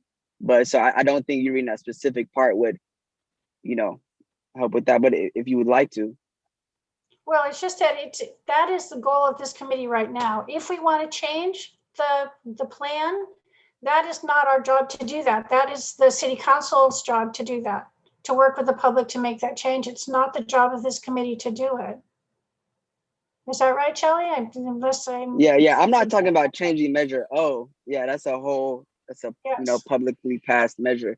Right. So yeah, I'm just speaking to, I think what is already written in there would still warrant a discussion from us in regards to if we do believe those funds are being held to the standard of the purpose for that measure. Do you have specific things that are not in your mind that show that they are not? Yeah, I mean, it's like I just said, the fact that it's specifically just going straight towards salaries, I think that is, a slap in the face for, the reasons for that pass. Okay, and then right now that's a permissible use, right? So that's there. And then the chief explained that the trainings are coming from general fund funding and from being enhanced by grant money. So your question was answered that way. I'm not sure how we can fix that on this committee. Well, us being the individuals that are paying for these salaried individuals that are receiving training every 2 years, and what's currently happening with what we've seen from the conduct of the police department, I think it behooves us to make sure we discuss if we believe we're not perpetuating a misuse of funds that are inadvertently resulting in the harm of the community that helped get this ordinance passed in the first place. Can I clarify a couple of things? One, I think one of the outstanding questions is whether or not our job is to ensure that there is nothing illegal happening versus whether or not we approve that those funds are actually being used in their intended way. And I think that those are two different questions. I just pulled up the ordinance. From my reading of it, our role is not to just simply ensure that there's nothing illegal happening, but is to, ensure that the revenues are spent or appropriated for the purposes and uses set forth in paragraph A. So that is a different consideration than just illegality. And two, I think, obviously there's different opinions about whether or not those things are being met, but it does seem to me that it's worthwhile to continue that conversation given questions being posed here about what actually is the role. I understand that this maybe hasn't been the way this space has been used in the past, but clearly we're having a different cultural conversation right now about use of funds in this exact space. And so perhaps it is time to reconsider how it is we use this space and to take the time to make sure that we are answering all of the questions that are currently being posed. I think it's important to do that also. I just not sure the right way to do it, and for the best way to do it so everyone gets their questions answered. And then unfortunately, it's probably more time. Also stick to what our role is. Excuse me? It's probably more time and more meetings and more conversations, which I know everybody feels like is hard to allot given everybody's busyness, but oftentimes I think in this space, in the criminal legal system in general, and in many of these conversations, we often don't arrive at the best solutions and answers because we're trying to get there quickly. And so I do just encourage us to take that time to probably have more meetings and more discussions about the role of this oversight committee and what approval of the funding actually means. So the best way to do that would be to try to take a vote now and then see where we land and then proceed from there. Does that sound right? Do we have agreement about that? would you? I would like to hear, I would like to hear from the other members. Would anybody, because I think if everybody does believe there is nothing wrong currently, I don't see why we don't have a discussion when, I'm voicing that I think we do need to have it, so I feel like if everybody thinks everything is fine, we should still have the discussion and then vote for the budget afterwards. But yeah, I'd love to hear from other members. What are folks thinking? So comments from other people? I have a question. Wasn't there just an amendment to Measureo in terms of the allocation of funding? So it was an amendment, but it wasn't to the allocation of funding. It was to the general fund baseline, which means the amount of money that the general fund contributes to the police services, fire services, gang prevention and intervention. That's what changed. It actually had nothing to do with the revenue generated by this sales tax. It was more of a maintenance of effort of the general fund. And what was required to create that change? So that was done by staff and put up to the voters, right? So it has to go back to the voters. Every change made to Measureo needs a 2/3 vote, I believe, to change anything in the ordinance or otherwise. To make a change where some of the funding allocated towards the police department could be allocated towards training. I can't remember the names that they were called, but the training for to decrease the excessive force. So to have some of the money allocated towards that type of training, would it require the same process of creating, filling out some kind of paperwork, getting it to the people, having them vote? So I am not the expert on this. I would have to refer to our city attorney, but I believe the answer is yes. It is a change to the permissible uses. So I would assume it would be yes, but I would definitely want to talk to our city attorney before I said that in stone.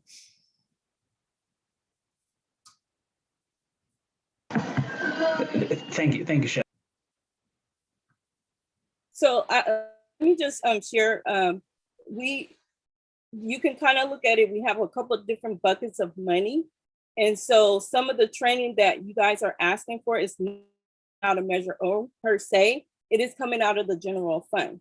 So if you take money out of the Measureo, you would have to, let's say, pull out a officer to allow that money to be freed up in order to do the training. The key here is that we want them to get the training no matter what bucket of money it comes out of.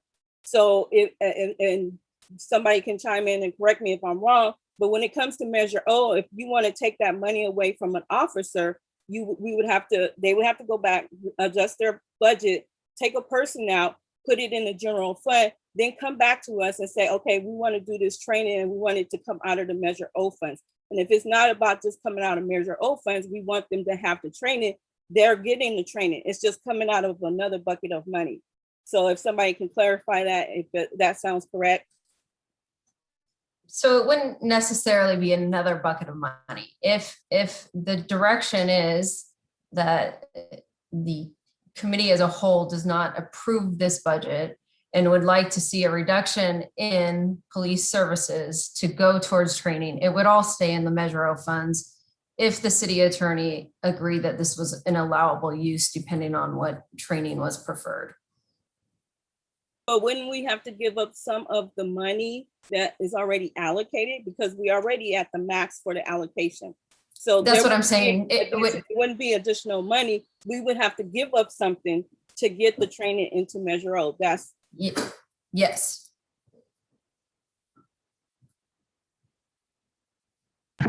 Is that within our power, or is it within the power of the city council that we represent.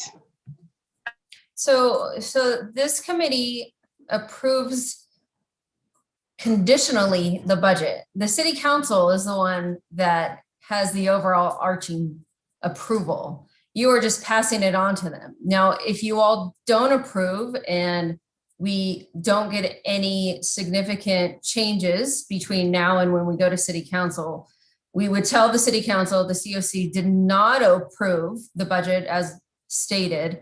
And at that time, they could approve it themselves without your approval, or they could ask us to go back.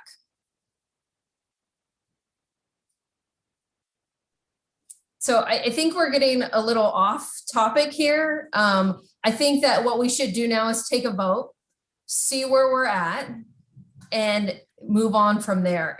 And honestly, the voters have a right to either vote no or abstain if they do not feel like they want to vote at this time. But I think we need to move forward with some direction. I think everyone on the committee has a chance to speak to this already now. Unless there's anything else that needs to be said before we take the vote, I would say if we could go ahead with that, and we probably want to redo the first and second. Okay, yeah, I think the last thing I would say that, I recently just pulled it up, and I do see a lot of leeway here for school resource services and adding programs in neighborhoods affected by high levels of gang activity, which emphasize positive role models, problem solving, and community safety. And I know, much of the, police departments are in those areas. They have temporary sites in these neighborhoods that are, quote unquote, with gang affiliated individuals. And I didn't hear any of that. All I heard was salaries. So I think, for other members on the committee, I think it behooves us to have a discussion, because once we do approve it, these opportunities of discussions that happen in the future aren't going to hold any weight because the budget has already been given. All we can do is really add kind of comment to it. But we have the power now to really, have a difficult conversation and where funding could be allocated different ways. And thank you for that clarification, Shelley, in regards to Measureo funding could still be used for a different purpose without changing buckets, as I know was this talked about earlier. But yeah, that's what I wanted to say. So we have a motion, is that right? Or do we need to go start there? I've forgotten where we are in terms of the process. Do we have a motion? I should say we should start again. So we'll need a first and a second. Okay, so we need is someone willing to make a motion to approve the budget for fiscal year 2021-22? Am I able to make a motion to have a discussion before voting? Unfortunately, this was the discussion. I'm not sure. Well, I didn't hear from much of the members, so it just kind of fell back and forth between, me and the chair. The opportunity was when the police gave their presentation. No, I meant amongst the members of the committee, not with the police department. Well, am I able to ask for a motion for that, to have a discussion before voting? Well, I just want to point out to you that we did hear from Danica, from yourself. We've heard from our Vice Chair Minor. Her name's Yvette, so I've forgotten what her last name is. And we've also heard from Monta, and Mark. Oh no, I'm specifically asking for a motion for a meeting before voting. Having another meeting. That's the motion you'd like to see, is that we'd have another meeting before voting. Yes. Before voting. I don't know, Shelley. What are the rules about this? I'm not sure how to do that. I'm not quite sure myself. Well, we're using Robert's rules, right?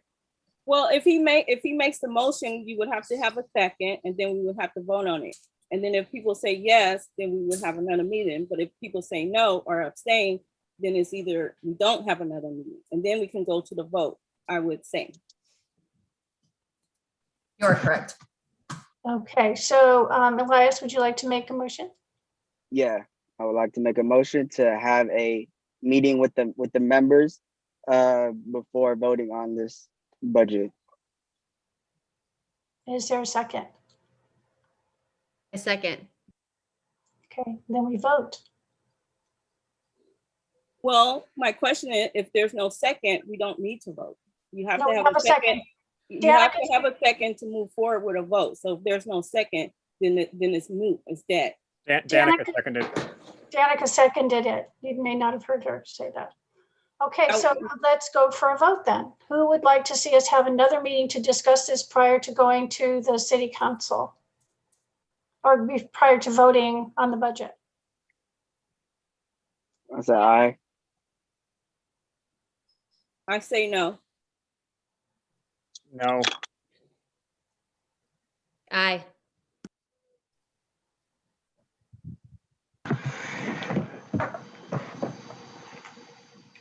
Before I provide my, Elias, can you just share, just briefly, the purpose of having another meeting, please? And what you would like to get out of that meeting and what you would like to discuss?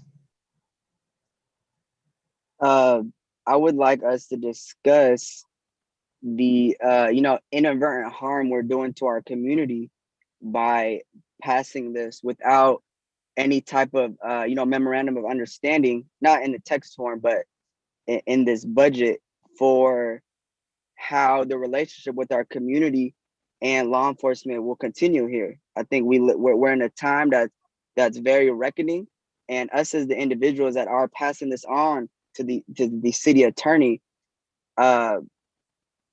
when that ordinance was passed, there was a lot of things happening in our neighborhoods, and people have not forgotten. And me, as someone that's been selected here, that's representing a body of people in a certain area in the city, we're still waiting for Measure O to affect, our neighborhoods that these things are happening to.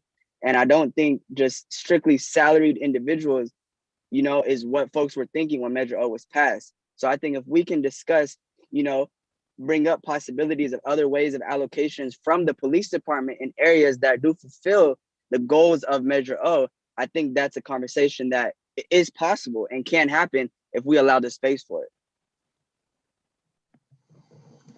If we find if we agree on a resolution, then what? Well, I think the chief and let me go to her name, Pam, I think they would probably be obliged to hear it and possibly incorporate it in their proposed budget.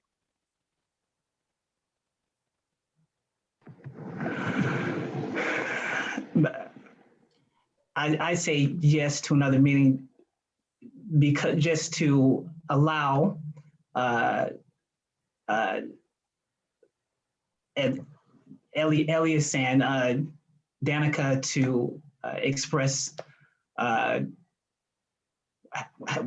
more of what they feel and how they would like to find resolution to it, but within a time frame, of course.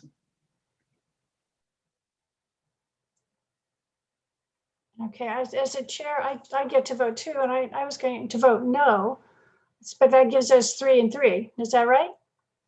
Am I doing the math right? And that doesn't seem, I feel like I agree that this is a really important subject. I don't mean to be dismissive at all to any of you. What I'm not really clear about is how to move, what the process is for moving forward in us having effective change.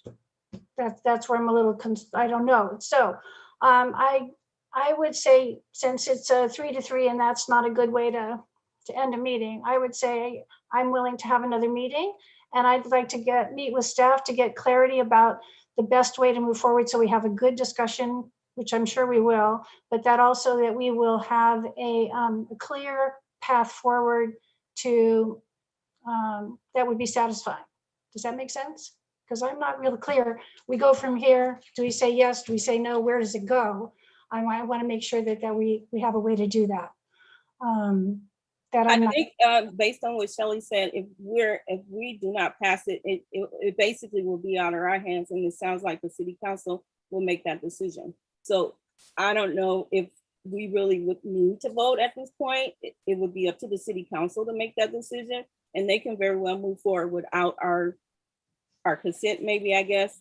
That would be a question we would have to ask. I don't know, but that's a question we need to know. If we decide that we're in a deadlock right now and it goes to the city council, because at the end of the day, budgets have to be, they're working on a budget, and if this doesn't pass, how does that affect the overall budget? And so either they can come back and say, go back to Measureo and see if we can get a consensus, or they can go forward and vote. We would have to get clarification on that. Exactly. That's what I mean. We need to get clarification on that. You're for sure that's how it works, Shelley. So we do have time. The budget doesn't go until June, middle of June. But I guess in order for us not to be at an impasse, I think we need to look at a few things on our end and get specifics on what would change everyone's mind to change the budget to get it to pass in the next month when we meet again. Okay, so will you set up another meeting for us to do that? Is that what happens? Or do we need to make a request? No, we could set up another one. I mean, we voted on it, you all voted on it, so it doesn't look like anyone is willing to, I mean, we could go through the work of doing another vote to see if we want to pass this as is, but I'm pretty sure it's going to end up 3-3. So I think the next step here is to have police rework their budget and get some clarification on some of the items as far as training and things like that. And we will bring something back. It looks like the chief wants to say something. Well, yeah, so I just want to be, I guess I want to be clear on what's being asked of the police department. I know that there's been a lot of discussion about salaries, and maybe it was the way I presented it, but when I talked about Measureo going to salaries, basically the officers are how we offer direct services to enhance public safety. That Measureo has directly gone to staff, police officers, civilian personnel, to answer calls for service, answer calls into the dispatch center, to be part of specific teams to address community issues such as traffic, which is one of our top priorities it has been the top priority for the city. They're directly involved in the homeless issues. So when we're talking about salaries, I mean, it's what it is. It's just going directly towards our staff to provide these enhanced services. So I don't know if that helps at all. So if you're asking us to come back, I'm not really sure what. I don't know if you want me to. Is the question that you have is you want to clarify what each of these officers are doing on a daily basis? Or are you asking? How we would rework it, because we don't have I don't have the funding in general. I can't take people out and just pop them into general fund. That's a completely different system, and that goes beyond. That's going to be a very, very long process, and I don't even know if we can do that. So I'm unclear on what you're asking us to do. Chief Navarro, let me jump in too. Shelley, with in terms of next steps, I'm uncomfortable with the idea that this committee would be getting into budget reallocation for the reason that none of us have any expertise in that. Our role here is to really make sure that funds put together by the experts in these various areas are being spent in accordance with the legislation. At least that's my understanding. In terms of next steps, what I thought we had heard earlier is that we needed clarification as to whether that understanding is correct, or whether there is. So really the question what I want an answer to is, how much leeway do we have really? If the answer is that we don't have any leeway, that we're here simply to oversee, as had been my understanding, that should solve our question, because then a lot of these discussion points are moot, and those discussions are really best held at the city council level, or at least not in this committee. And if the answer comes back that, oh, there's a lot of leeway, then we're here able just to opine and sort of give our ideas in terms of how these budgets should be spent, then then I'm gonna start requesting more meetings too, because that wasn't my understanding, and that makes me a little bit nervous. Agreed. I think that we're trying to get clarity on all of those subject matters. And hopefully we will get clarity before the next meeting, and can send out a written communication. And then the next meeting, if the case is, it is simply to agree that these uses are within the ordinance, then we come back and it would be a simple presentation, exactly what you saw here today, and a vote would be taken. If the city attorney agrees that there are some leeway in what we could do, then at that point, we'd have to present something that is passable by you all, or go with what we have with the city council if there isn't time.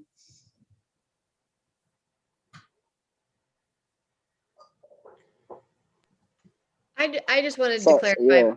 Yeah, I don't understand the ask from about this additional conversation to be necessarily that we are all going to try to figure out how to reallocate the city budget in different ways. I think we understand that conversation would need to happen elsewhere.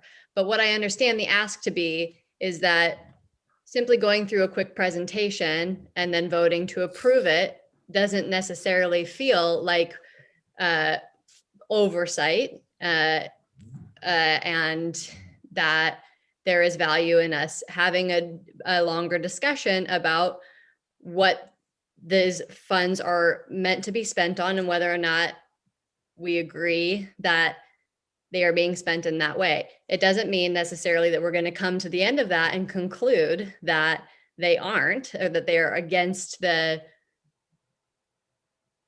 purview, what Measureo intends to do. But because this is a public meeting and community members are theoretically tuning in, though I can't tell how many people are, there is value in having deeper discussions about those, because whether or not we choose to vote to approve this budget right now or not, it is also our responsibility to be educating other community members about the way that this fund currently works, so that they can also make different choices about how we want it to work, potentially in ways that I don't think will happen if we don't have more robust conversations about that. So I don't think that the ask is necessarily that we come and we figure out how to reallocate money, but that we actually do talk more in depth about the use of these funds now, whether or not they are in compliance with the current Measureo, and then vote after we've had the ability to have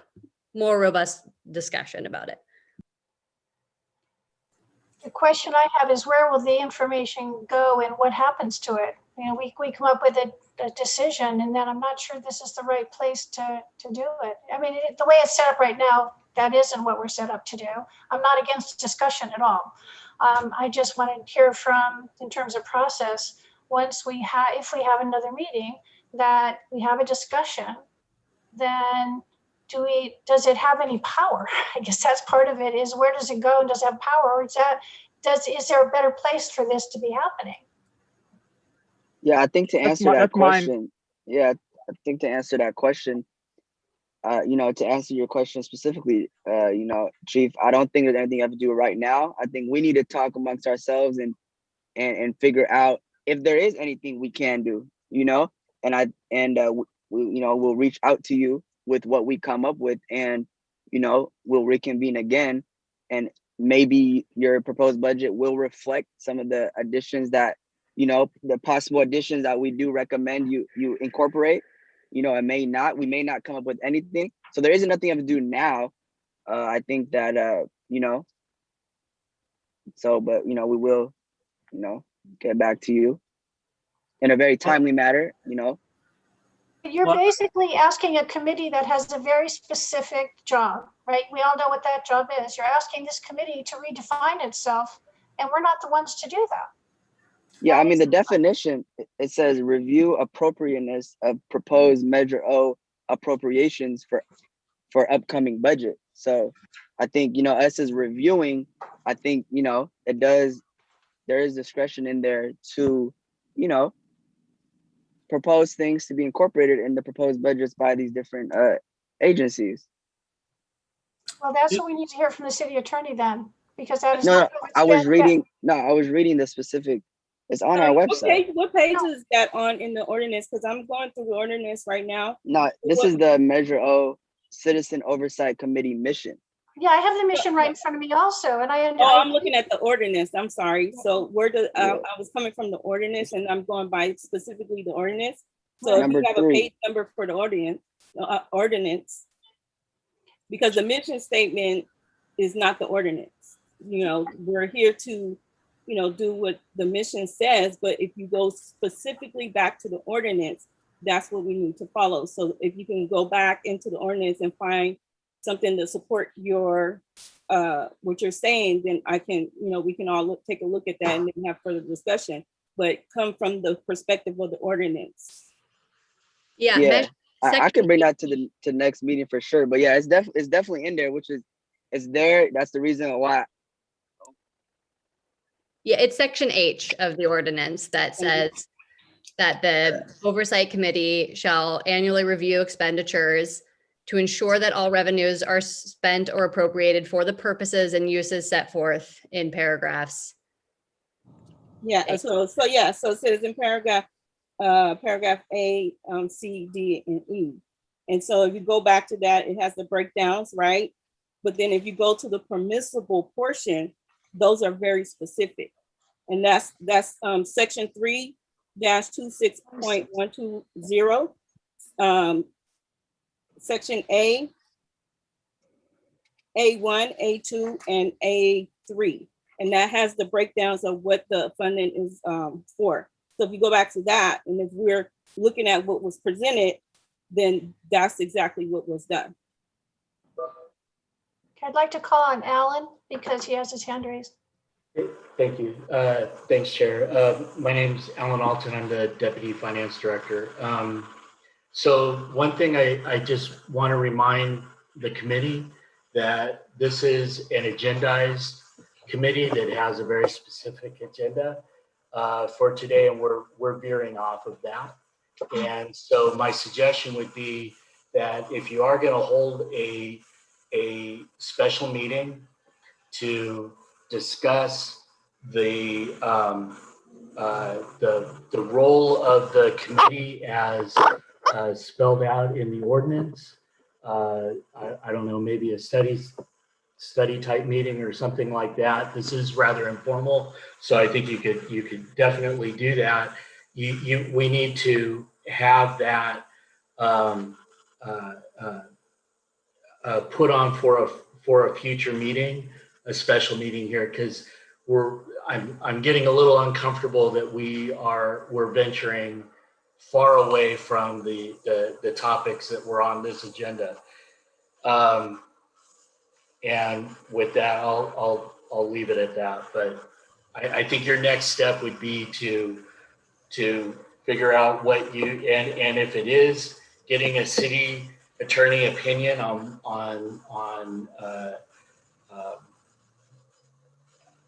what the permissible uses are in the ordinance. It's rather specifically spelled out, but if there's that information that an opinion, I think to have the chair direct staff to come up with that is probably the appropriate way to go here. Chair Bailey, and this may be past whatever what the committee recommends or decides, but I'm more than happy to have a sit down with each person on the committee in the future if there's any questions about operations in general, both Measureo and not Measureo. I'm more than happy to talk to you about that and to help educate you on what we're doing here at the police department and talk to you about other ways to get involved. So I look forward to speaking to each and every one of you. Thank you. So moving forward, who would we have at this meeting then, if that's the case? I mean, I know we would have the attorney, the city's attorney, but who else would be at this meeting that we're supposed to be venturing on? Because if there's questions that need to be answered, we need to have certain people at the table that can answer those questions. Otherwise, we're going to be in the same position that we're in right now. So I would don't suggest know. that if you have specific questions that need an attorney opinion, that those should all run through the chair, and she will get clarification and bring them back to the next meeting. She will work with staff to get clarification. Okay, so at this point, any questions from the people that are on the fence needs to get the question back to the chair, and then she goes and get that information from the parties that be. And if they want to have additional conversation, could that be set up with those parties outside of this meeting? Yes. Okay.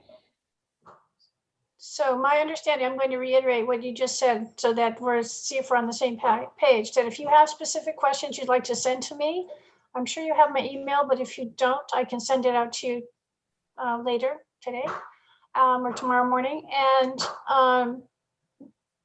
that you have questions you want to send to me about it, clarification about what you'd like to accomplish in another meeting and the changes that you'd like to see happen, then I would take that to staff and find out from the city attorney what the process is for all of this, because I don't know what that is. My understanding in the past has been that if we wanted to change the actual mission, that we would have to go back to the voters for that. And I don't know if that's true or not. So we need to find that out. Okay. And then once we get that information, depending on what comes up, I would send the answers to you, and whether or not and then we would have to have another meeting to, for sure, to decide on the budget. Does that sound, did I get it right? Do people in agreement with what I just said? And everyone's okay. And by all means, if any questions, that's why they send this information out to us in advance. If there's any questions or anything that you're not fully understanding, please get that information answered prior to coming to the meeting. Because if there's further discussions that need to be had before we have our meeting, that needs to be done before we have our meeting. So so at this point, Chair Bailey, next steps. The next step would be, I want to thank everybody for all the patience and working through all of this. And Chief, did I hear you right that anyone on this committee that would like to have a private discussion with you or a separate discussion with you, you're open to having that with them? Yes. So they should just contact you directly? Yes, that'd be great. Okay.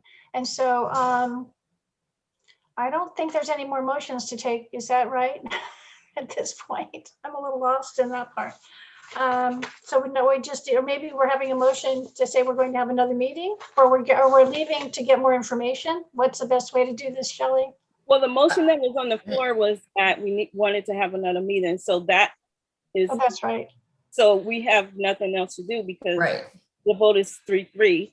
So at this point, we're just gonna, if there's nothing further or any further comments, at this point, we can go ahead and adjourn the meeting at this point. Yes, because the second item or the last item on the agenda is directly related to the budget as well. So. Okay. Okay, well then we'll like to end the meeting. Thanks everyone. Oh, sorry. We'll just need to make sure that we give public comment if there's anyone on here, just to make sure that no one has anything, and then we can adjourn. Thank you. We're not taking public comment for the fiscal year 2021-22 Measureo program budget. If you wish to make a comment via Zoom, please raise your hand. And if you are using a telephone, please dial 9 to raise your hand. No public comment. Do you see anyone? There are no hands raised. Okay. I'd like to Man, thank if the public were ever going to attend any Measureo committee meeting, this should have been the one. I know. Most exciting one ever. That's true. Oh, hey, Chief, I was going to add on in the chat, but I don't think we got a chat on here. But yeah, I'll definitely be reaching out and to have a meeting with you. And if anybody else on the committee, wants to, tag team, we can just shoot me an email. I think we're all on the email list. So yeah. Okay, great. And Elias, I don't have your email. Do you have the email information for the contact information, Shelley, for everyone on the committee? Yes, we Could can you get send that to you. Could you send that to me, to everyone? If you could send it to everyone, that would be great, because that way they can get me and I can get to them. Yep. Thank you so much. Appreciate that. So thank just you. Make a motion to adjourn the meeting. Oh, thank you. I'd like to make a motion to adjourn the meeting. Do I have a second? Second. Second. All right. Thank you, everyone. And I look forward to further discussion, and welcome aboard to new members. And thank you to the staff. I know this has been a long meeting. We appreciate your patience with us. Bye, everybody. Bye, everybody.